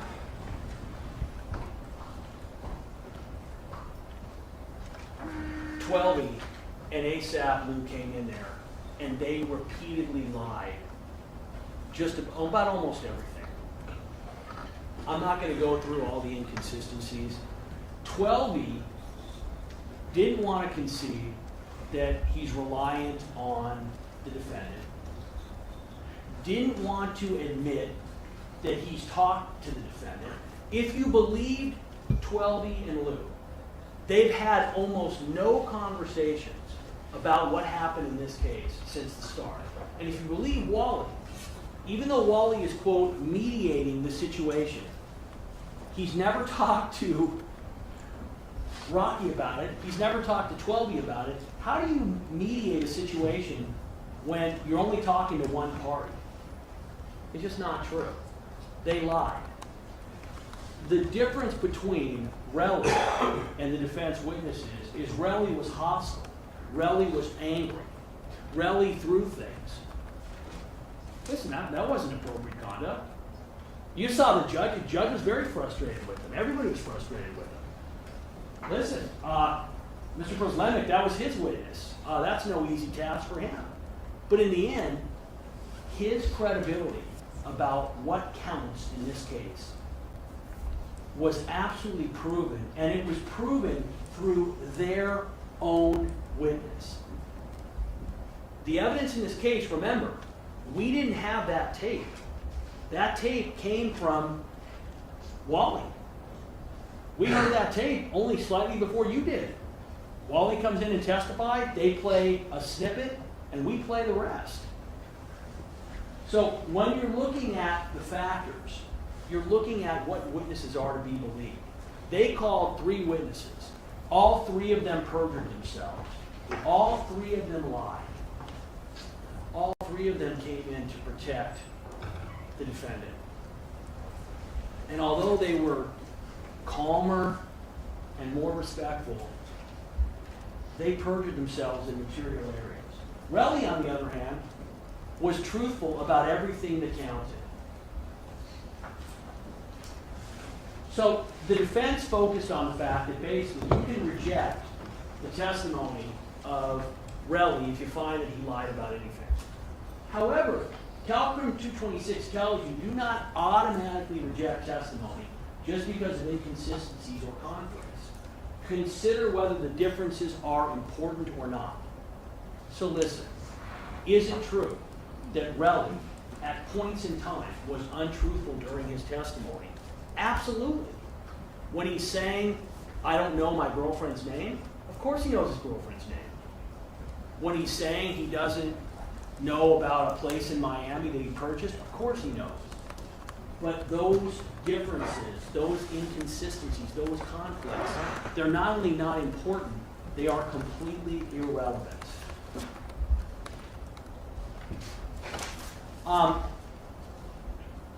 In talking about ASAP Lou for a second, I'm going to come back to that. Okay, let's talk about the injuries to Relly's hand. Now, the defense said, hey, prosecution, you did not call a witness to come in here and say that that is a wound from a gun. How is somebody going to be able to come look at an injury and tell you where it came from? Now, here's what you have to ask yourself. If there was something about that injury that was inconsistent, where it could not have come from a firearm. On evidence. Is this an exhibit? It's not evidence. I believe this is the correct exhibit. Is this a... It's the incorrect. Oh, you know what? Hold on a minute. Let me back it up. That's my fault. I have the wrong picture. Excuse me. The same.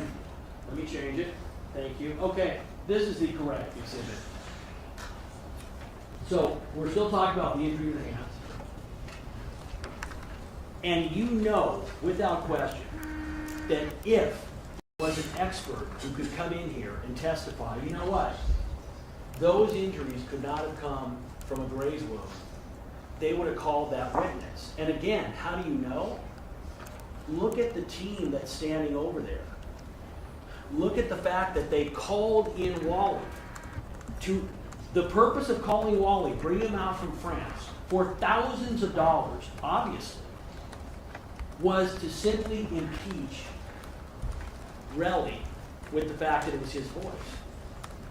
So if there was a medical professional who could come in here and tell you, well, that didn't come from a gunshot, you would have heard from them. And the failure to call a logical witness is something you can consider, and you should consider. And when the defense says, wait a minute, the people didn't call somebody in to testify, well, you have to ask yourselves, if we call someone in to testify, what are we going to be able to get from them? Do you think common sense, you don't have to be an expert, who can look at an injury like this and say, yeah, that came from a bullet? You can't. You can look at it and go, okay, could it be a graze wound? Sure. So if the defense had an expert that was going to say what they wanted, you would have heard from them.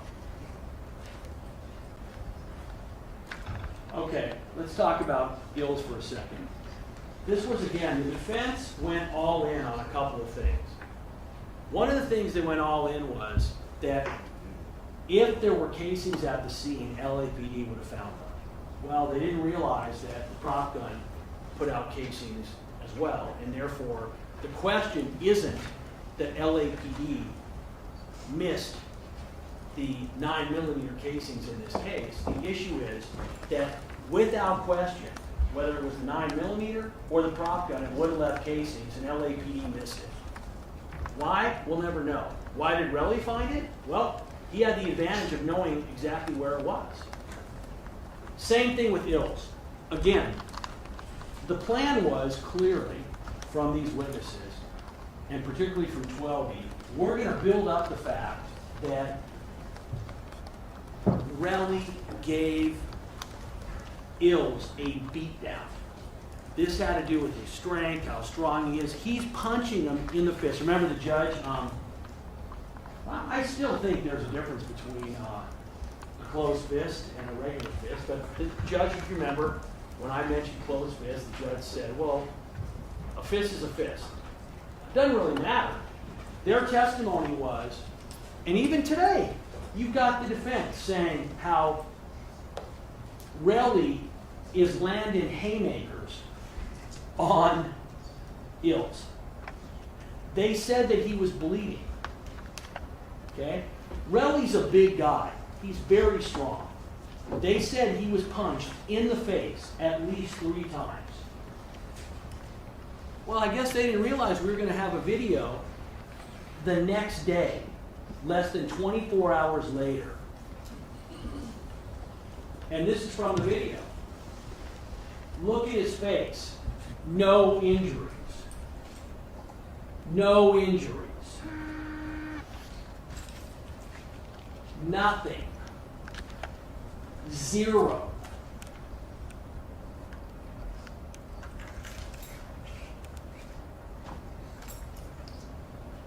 Still photo from the video. Nothing. That is not the face of somebody that was punched in the face repeatedly, given a beating by a large, strong man less than 24 hours before. Someone who they said was bleeding from an injury to the lip when we see nothing. And by the way, where is Ills? Ills is his friend, Rocky's friend. If you think for a moment that Ills would have had something helpful to say in this case, they would have called him. And when they said, wait a minute, the people needed to call him, why on earth would it make sense for the people to call one of the 3 individuals who was clearly involved in ambushing Relly in the first place and who is reliant on the defendant for his career? If Ills had anything helpful, they would have called him. The objection to Overruled. So, I brought this up in voir dire, and this is really important, an idea that I wanted to make sure you guys understand. We mentioned that we might have to be a little bit aggressive on cross-examination. And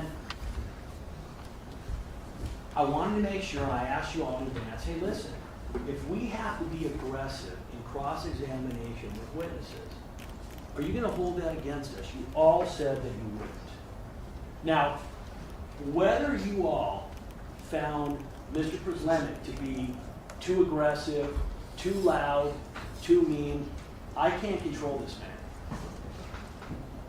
I could try, but it's impossible. And again, I make that joke because obviously, I'm an intense guy. This is a serious situation we're in. And Mr. Tacopina got up here and he explained to you what it's like to be a defense attorney, what it's like to have what he said is an innocent client. Let me tell you something. I want you to imagine right now that someone you cared about was a victim. What kind of prosecutor would you want? Would you want somebody who takes what they're doing seriously, who is aggressive, who does their job, and who goes after witnesses who need going after. So I'm not asking you guys to like me. It'd be nice if you did. That's not what this case is about. It's not about me, my personality. It's not about Mr. Tacopina's personality. It's about what the evidence in the case is. And there's a great quote. Professor John Henry Whitmore, Northwestern Law School dean, he also wrote a series of books, legal books. He was a scholar. And what he said was, cross-examination is beyond any doubt the greatest legal engine ever invented for the discovery of truth. The defense put up 3 witnesses who lied about basically every material fact they were asked about. Those lies were exposed through cross-examination. Was it gentle? It wasn't. But that's what it took. And I won't apologize for it. I said before, I can't expect you all to do your job if I don't do mine.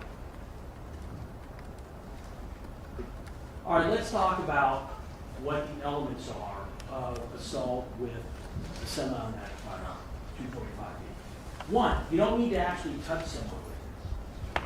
So the fact that did the defendant touch Relly with the gun on the first incident, it doesn't matter. By the way, he pulls the gun out. If any of you are buying the idea, as 12 said, that it fell out when his pants were being pulled up, then I'm up here wasting my breath. I would add that you're all intelligent people, and if anybody is even remotely considering that, I would ask you to ask yourselves and to ask them, is that what you think, or are you trying to find a way to not convict this man because of who he is? The issue of treating everybody equally, it's paramount to our criminal justice system. So, again, back to the elements, you don't need to actually touch someone. The evidence is that he did. You do not need to intend to use the force, meaning you don't have to pull that gun, meaning that you're planning on shooting.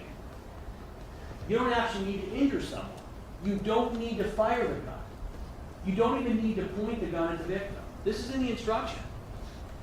And that also goes for the personal use of the firearm. Now, the one thing is, it has to be a firearm. And again, I'm going to go back to this because it's so important. The defense is it was a prop gun. That's the issue in this case. They say it's a prop gun. They say all the evidence shows it's a prop gun. We say it's a firearm. Once you decide that it is a firearm, that means that their entire defense has fallen apart. And now what Mr. Tacopina apparently wants you to do is say, well, even if the witnesses we put on lied, even if it was a real gun, here's why it was self-defense. There's an old story about it's a civil case, civil lawyer, and he has a dog bite case, and he is defending his client with the dog, and they're being sued. The client is being sued because his dog has allegedly bit somebody. He gets up and closes an argument, and he says as follows: "Hey, listen, my client's dog, there's no way he could have done any kind of damage to the plaintiff because he was on a leash. He was in the yard, could not have gotten to where he says he got. But if you find that he was loose, the dog's old, and he couldn't have done any damage with those old teeth of his. But okay, if you find that he was off leash and he had some big teeth, well, my final defense is my client doesn't own a dog." That's what we have here. It's no different. It's a prop gun. Absolutely a prop gun. Evidence doesn't show it's a prop gun, but it's a prop gun. But if you find it's not a prop gun, here's why Rocky fired a real gun in self-defense. It is almost insulting because it is so inconsistent.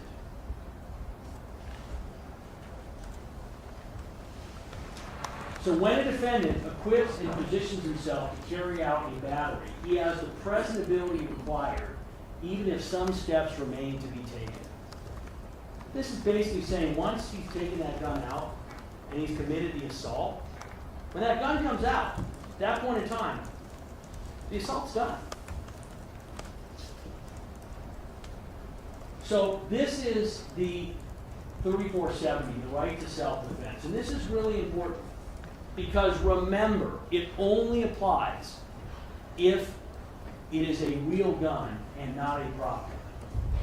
But it's a little more than that, because what it basically says is you have to show that they are acting in lawful self-defense or of defense of another. The defense position in this case is that the defendant was acting to protect Relly and Ills. But it's more than that, okay? So basically they're saying that defendant believed that he, Ills, and Twelby were in imminent danger, okay, of suffering bodily injury. And by the way, and you all know this, if someone is in danger of being touched unlawfully, you can't shoot them, okay? You don't have to actually go through jury instructions to figure that out, okay? If I go and I slap one of you guys, you can't shoot me. And why is that? Because he's got to believe that the immediate use of force was necessary to defend against the danger and that it was no more force than it was reasonably necessary to defend against the danger. So what does all this mean? Well, they're basically claiming that the defendant used a prop gun, which means self-defense doesn't apply. So as soon as you find that out, you're done. But they're also arguing, hey, if you find, well, then it was a gun, even though that's not our argument. And Mr. Tacopina wouldn't come out and say it. But that's what the law is. If you don't believe me, you can ask the judge. Self-defense only applies in this case if it's a real gun. And the problem is, it also only applies if the force used was no more than reasonably necessary to defend against that danger. And now let's look at what that alleged danger is. There is no beating up of Ills, okay? There was no beating up of Ills. It's a lie. It's not true. You see the video.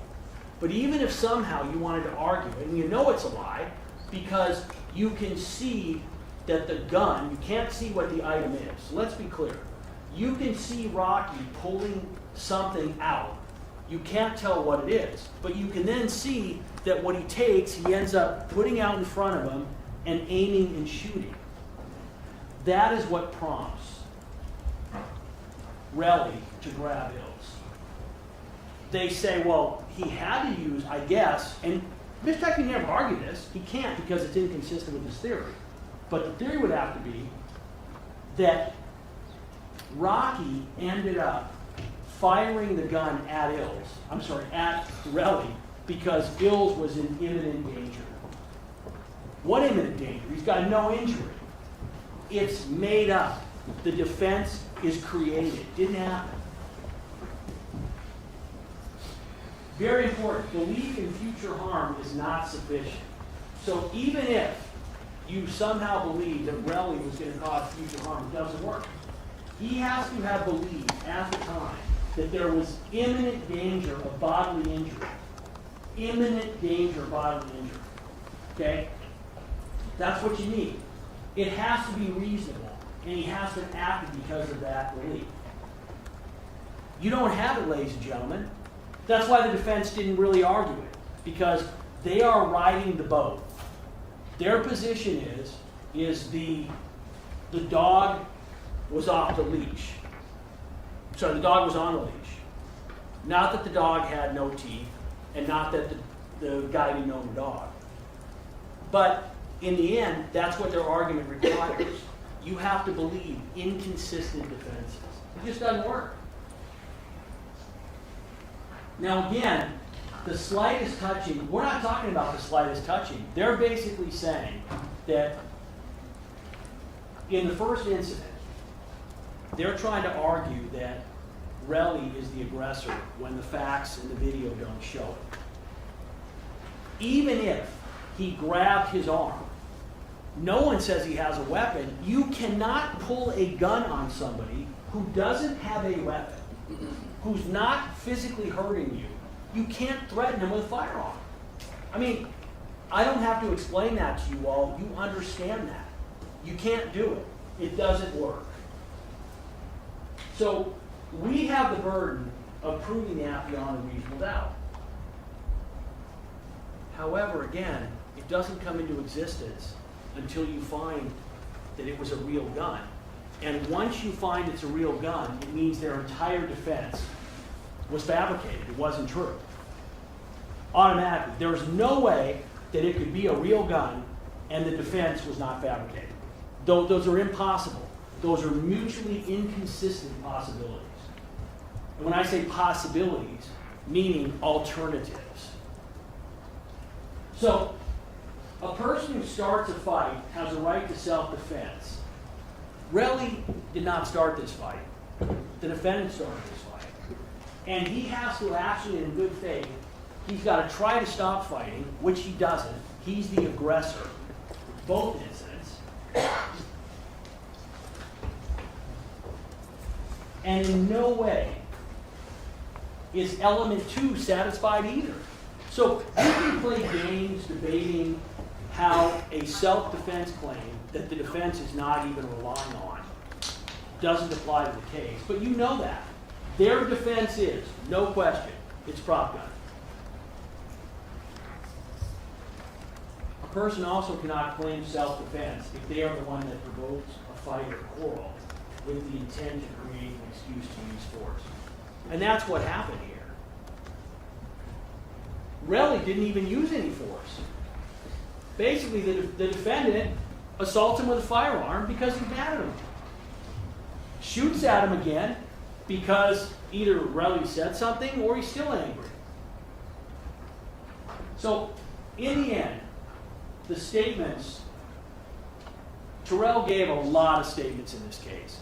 And about all the issues that matter, he was consistent. Now, they want to say, but wait a minute. He originally said it was 3 to 4 shots. And imagine for a second. Remember, he doesn't know in advance the defendant is going to shoot. So his memory, and you can all, it's not hard to imagine, you're in a situation where you believe you're fighting for your life. How do you know that Relly was fighting for his life? He's telling Wally he was fighting for his life. He's saying the defendant tried to take him from his daughter. He believes at the time the defendant has fired 3 or 4 shots. And when he talks to Wally, he says 5 shots. That doesn't matter. That's not a question of credibility, and here's why. If Relly were making this up, and remember what they're saying. They're also saying that Relly had to have planted the 9mm casings. Okay? And let's talk about that for a second, because it's important. They are saying, hey, listen, Relly was out here 2 weeks before this shooting, and we don't know that he went back home. So apparently, Relly planned this out in advance. He got 9mm casings from when he went target shooting, knowing that 2 weeks later the defendant would be upset with him, would text him repeatedly, and would assault him with a 9mm firearm, and he would have casings ready to put at the scene. But just to make it extra difficult, he's going to tell the cops, you know what, I got shot 3 or 4, there were 3 or 4 gunshots, but he's only going to turn in 2 casings. So remember, if he's making up this whole thing, which of course he isn't, he is certainly going to produce the amount of casings at the scene that he is saying happened. That's an irrefutable concept. And that's not what occurs. And the idea that somehow Relly is Nostradamus and knows all these things are going to happen. And let's look at what had to have occurred. It's 10 p.m. on a Saturday night in Hollywood. Relly doesn't live here. We know from ASAP Lou He can't go out and buy ammunition. He doesn't have a gun. So he certainly could not have, after this incident, bought a gun, fired the ammunition, and dumped it at the scene. So that means that he's carrying around 9mm casings just in case the defendant assaults him. It's absurd. Then they say, well, wait a minute.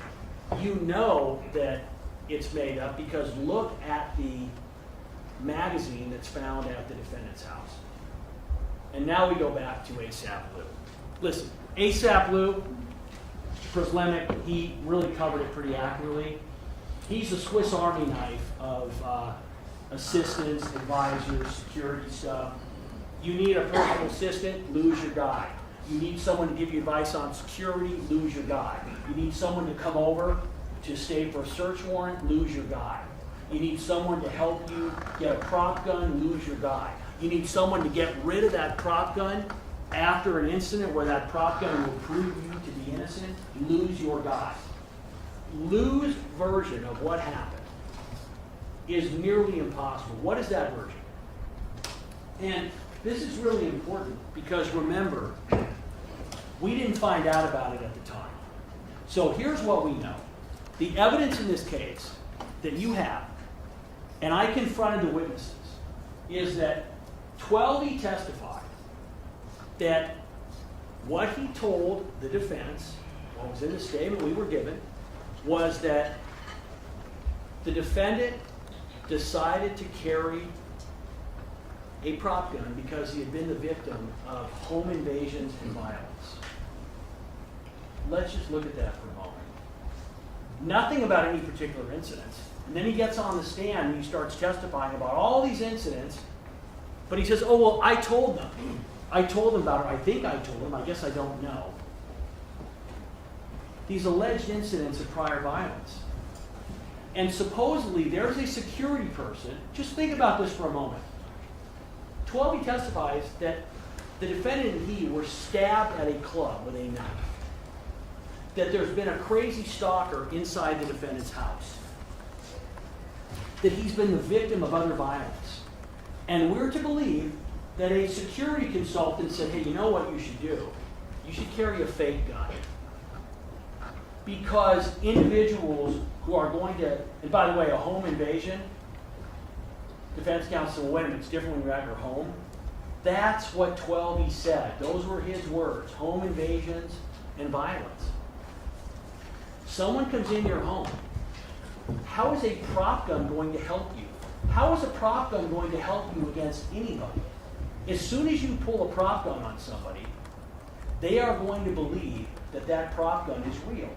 And if they have their own weapon, out of necessity, they're going to have to fire back.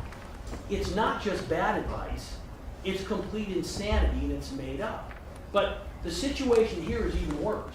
Because remember, they're saying that Relly knew it was a prop gun from the start. If he knows it's a prop gun, then what is the use in Rocky pulling it out in the first place? It would have no value. Relly said, of course I didn't know it was a prop gun. It wasn't a prop gun. It shot me. But the idea, you don't even need Relly's testimony. The idea, they're the ones saying, their defense is, Relly knew it was a prop gun. He stands up and says, put that fake-ass gun away. You look at him in the second incident. Is he acting like that's a fake-ass gun? Is anyone acting like it's a fake-ass gun? Is the defendant acting like it's a fake-ass gun? Of course not, because it wasn't fake. And now let's look at Lou. Lou says, well, so here's what happened. Originally, we hear nothing about the circumstances of I went over to the house and we were going to go shooting. We don't hear any of that. All that he says, now he said, I might have told the defense, I might not have, I don't remember. I didn't get into particulars. Are you kidding me? It's the entire case. But all of a sudden, he gets on the stand and he says, for the first time, well, here's what happened. I was going to teach the defendant we were going to go shooting at a gun range. So I brought my Glock 380, which does not use 9mm ammunition, and I brought my Smith & Wesson 9mm, which cannot use a Glock 9mm Glock 43 magazine. It won't fit. They don't even look anywhere the same, and that is from Lou. Look completely different. He says, he gets over to the house, and that's when he realizes for the first time, oh my God, I bought the wrong magazine for my Glock. Now, does it make sense that he felt a need to go out and buy a magazine for his gun, and then did not find out for some period of time, he wouldn't say where he bought it, when he bought it, and it was not for the right gun, but he made another mistake that he clearly wasn't aware of. I confronted him with the fact, he said, well, so I realized that when I was over there, I tried to put the 9mm, or the 380 ammunition in, and it wouldn't fit. Okay. But why was it found loaded completely with 9mm ammunition? As soon as it didn't fit, he would stop. And after it's, well, I'm a fidgety dude. I'm a fidgety dude. So while I was drinking, I was fidgeting, just loading a gun, loading a magazine for a gun I don't have and the defendant doesn't have. They spent a lot of time telling you, well, wait a minute. That magazine is new, hasn't been used. I asked Lou, isn't it true, Lou, that when you buy a gun, a new gun, most of the time they come with 2 magazines?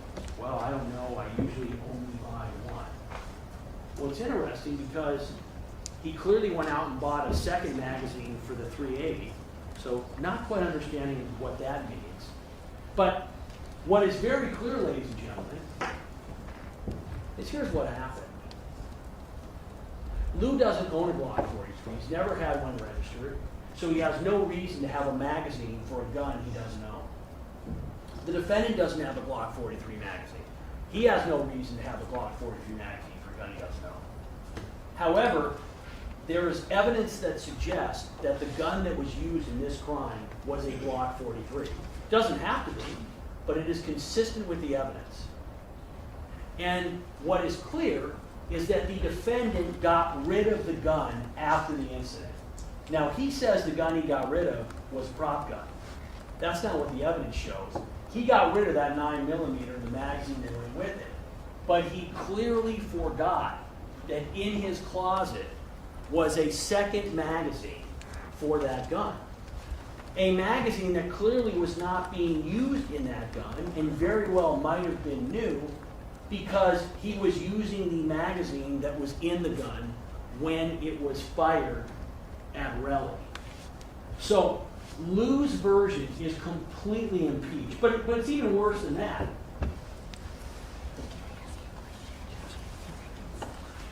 So they apparently have this information. 12E and Lou have information about this prop gun that will completely prove that the defendant did not commit this crime. And when does it get turned over to prosecutors and police for the first time? January 20th, the day before this trial started. Now they say, oh no, but actually, we told them about it in August 16th or 17th of 2024. That's still almost 3 years after the incident occurred. Remember, ASAP Lou is at the house when the search warrant is served. He didn't even have to go to the police. All he has to do is say, hey, you know what? That magazine, that 9mm magazine, that's mine. By the way, it was a prop gun that he had. Nothing. You know why he didn't say it? Because he hadn't made up the defense yet. That's why. Do you know why 12 didn't say anything? Because he hadn't made up the defense yet. That's what the evidence shows. And then what happened? Literally on February 9th, the morning that Lou was going to testify, we are given information. Oh, it turns out that Lou gave the gun to somebody in New York. And that's why they don't have the gun. Now remember, we're finding this out on what is basically the last day of the trial. We don't have the ability to get that person. But the defense, that's someone they've known about all along. Where is he to testify about this gun? They're saying we have to bring this person out here when there's no reason to believe that anything that person is going to say is true. But we're supposed to bring that person out here who we don't even know exists to prove that it's not a prop gun. That it's not a prop gun when that's their witness. Do you not think for a moment that if that witness could have withstood cross-examination, they would have brought him out here? Of course they would have. And how do you know that any of this is true? Because you're instructed on it. So the defense spent a long time attacking me, primarily me, attacking Relly.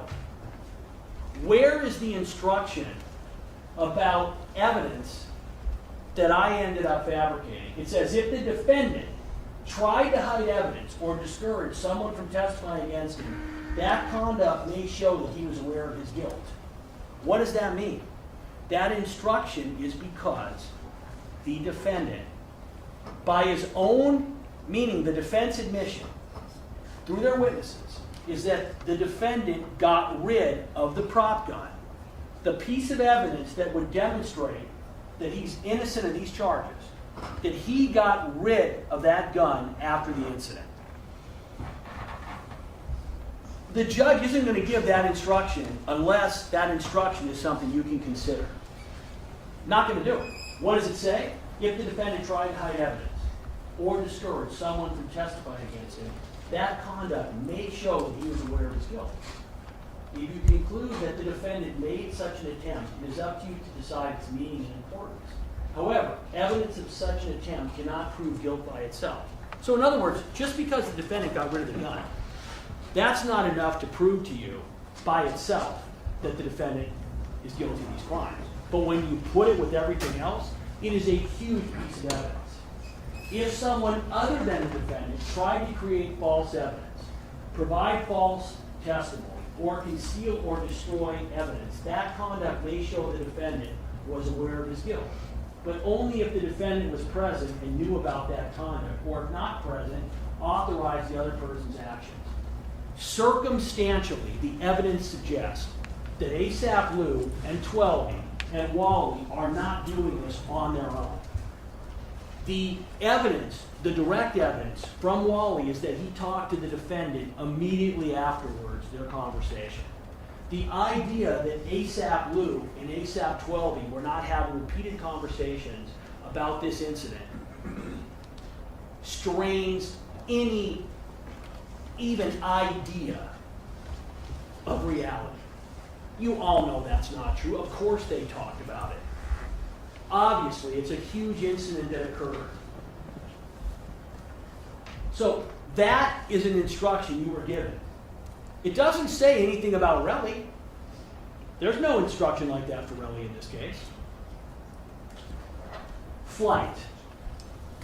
If the defendant fled immediately after the crime was committed, that conduct may show that he was aware of his guilt. What does that mean? After the incident, guys, the second incident, he takes off.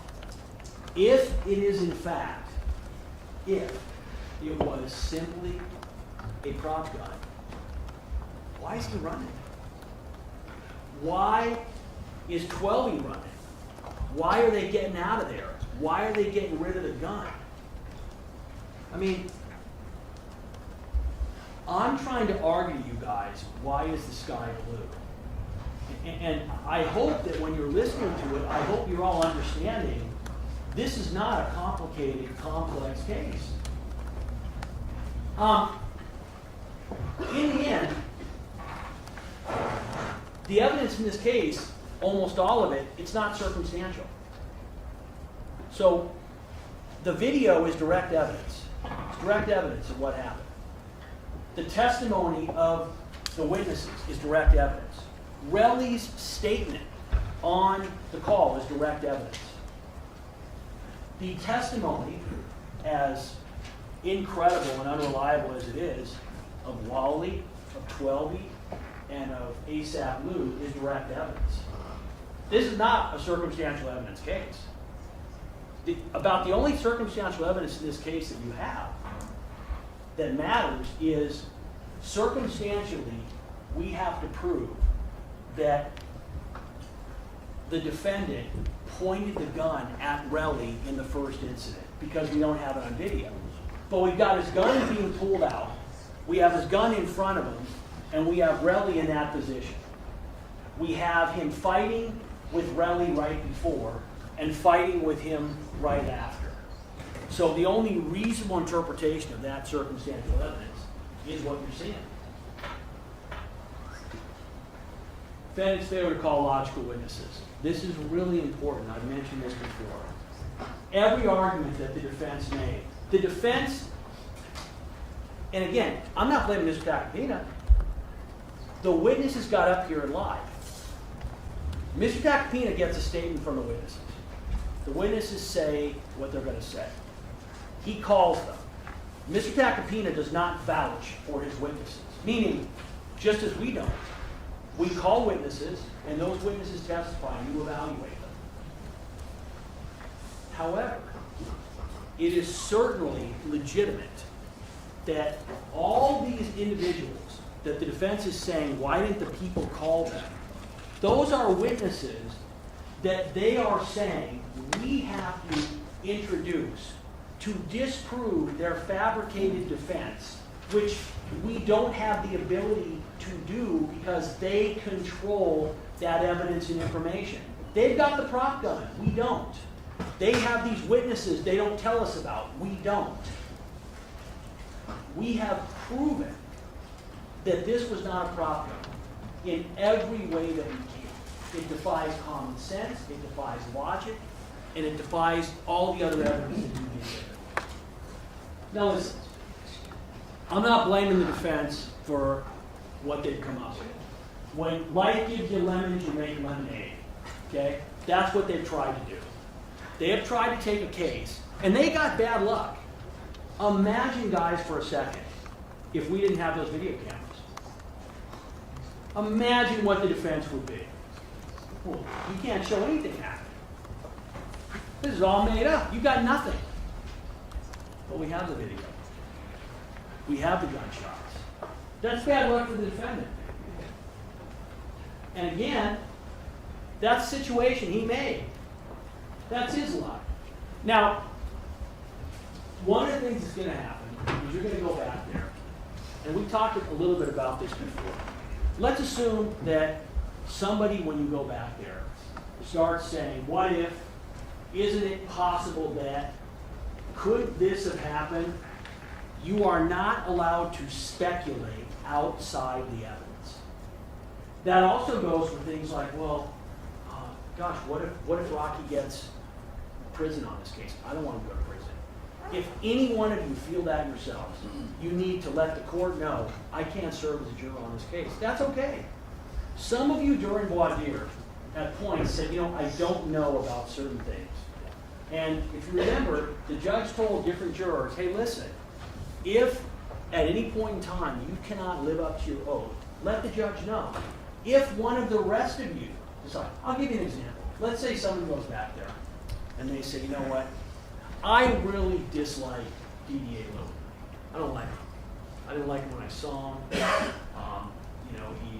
He's obnoxious, etc. Whatever. If that is what you are basing your verdict on, it's improper. It's misconduct. If someone says, I'm never going to convict on a case because I don't like Lewin. If it's you and you can't get past it, you need to report yourself to the court. If it's someone else, they need to do it. We don't know if misconduct happens unless you let the court know about it. So if people, yourself, others are not living up to their responsibilities, you need to let everybody know. That goes the same for the celebrity issue. Okay?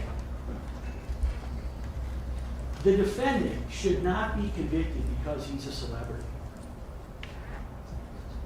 But he also should not be acquitted because he's a celebrity. He should not be acquitted because he's got a lovely family. He should not be acquitted because he's successful and wealthy. He should not be acquitted because He can go out there and entertain people and make millions of dollars.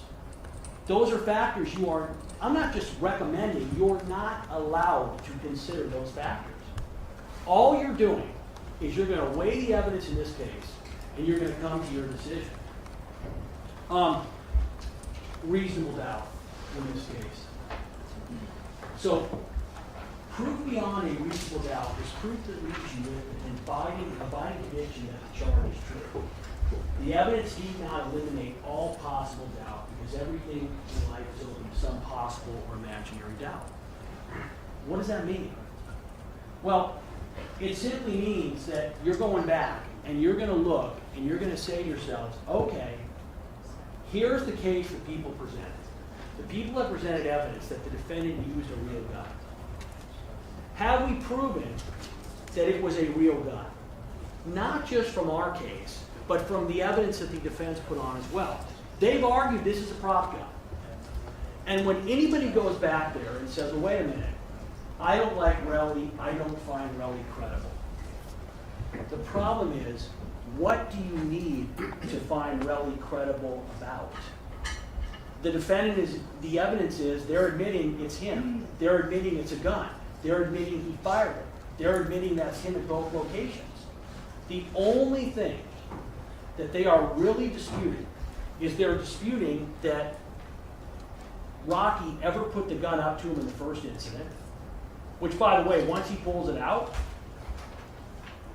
and he's pointing it and you can see it, he doesn't have to point it at him, but once that gun comes out in that situation, you can read the elements of 245. They've met it. The second incident's easy. He actually fires the gun. So where exactly is Relly's credibility? Where is it material? It isn't. They have put Relly on trial in this case because in the end, he is a very convenient target. Legally, it doesn't work. Commonsensically, it doesn't work, but that's what they've argued. You can come and should come to the conclusion in this case, beyond a reasonable doubt, based on the video and based on the defense in this case. But if you need Relly's credibility, the best evidence you have comes from Wally, their witness, and that tape. That's the only thing you need to listen to. Any testimony in court, that's in court. Everyone knows why we're in court. That is the one piece of evidence coming from the defense where there's no argument that Relly knew he was being taped. There's no argument that he had any incentive to be untruthful. And you listen to him and you know what he is saying is true. He is shocked. He is basically telling Wally, dude, I tried to get money from him. He didn't want to give me any money. Why'd you bring the boys in? He won't give me any money. He tried to kill me. He tried to shoot me. No question. By the way, Wally never mentions it's a prop gun because the defense had not been thought of yet.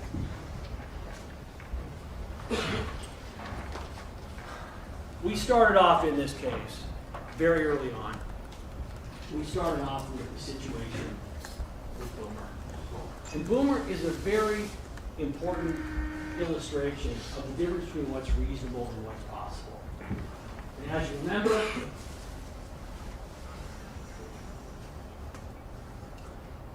we know what happened.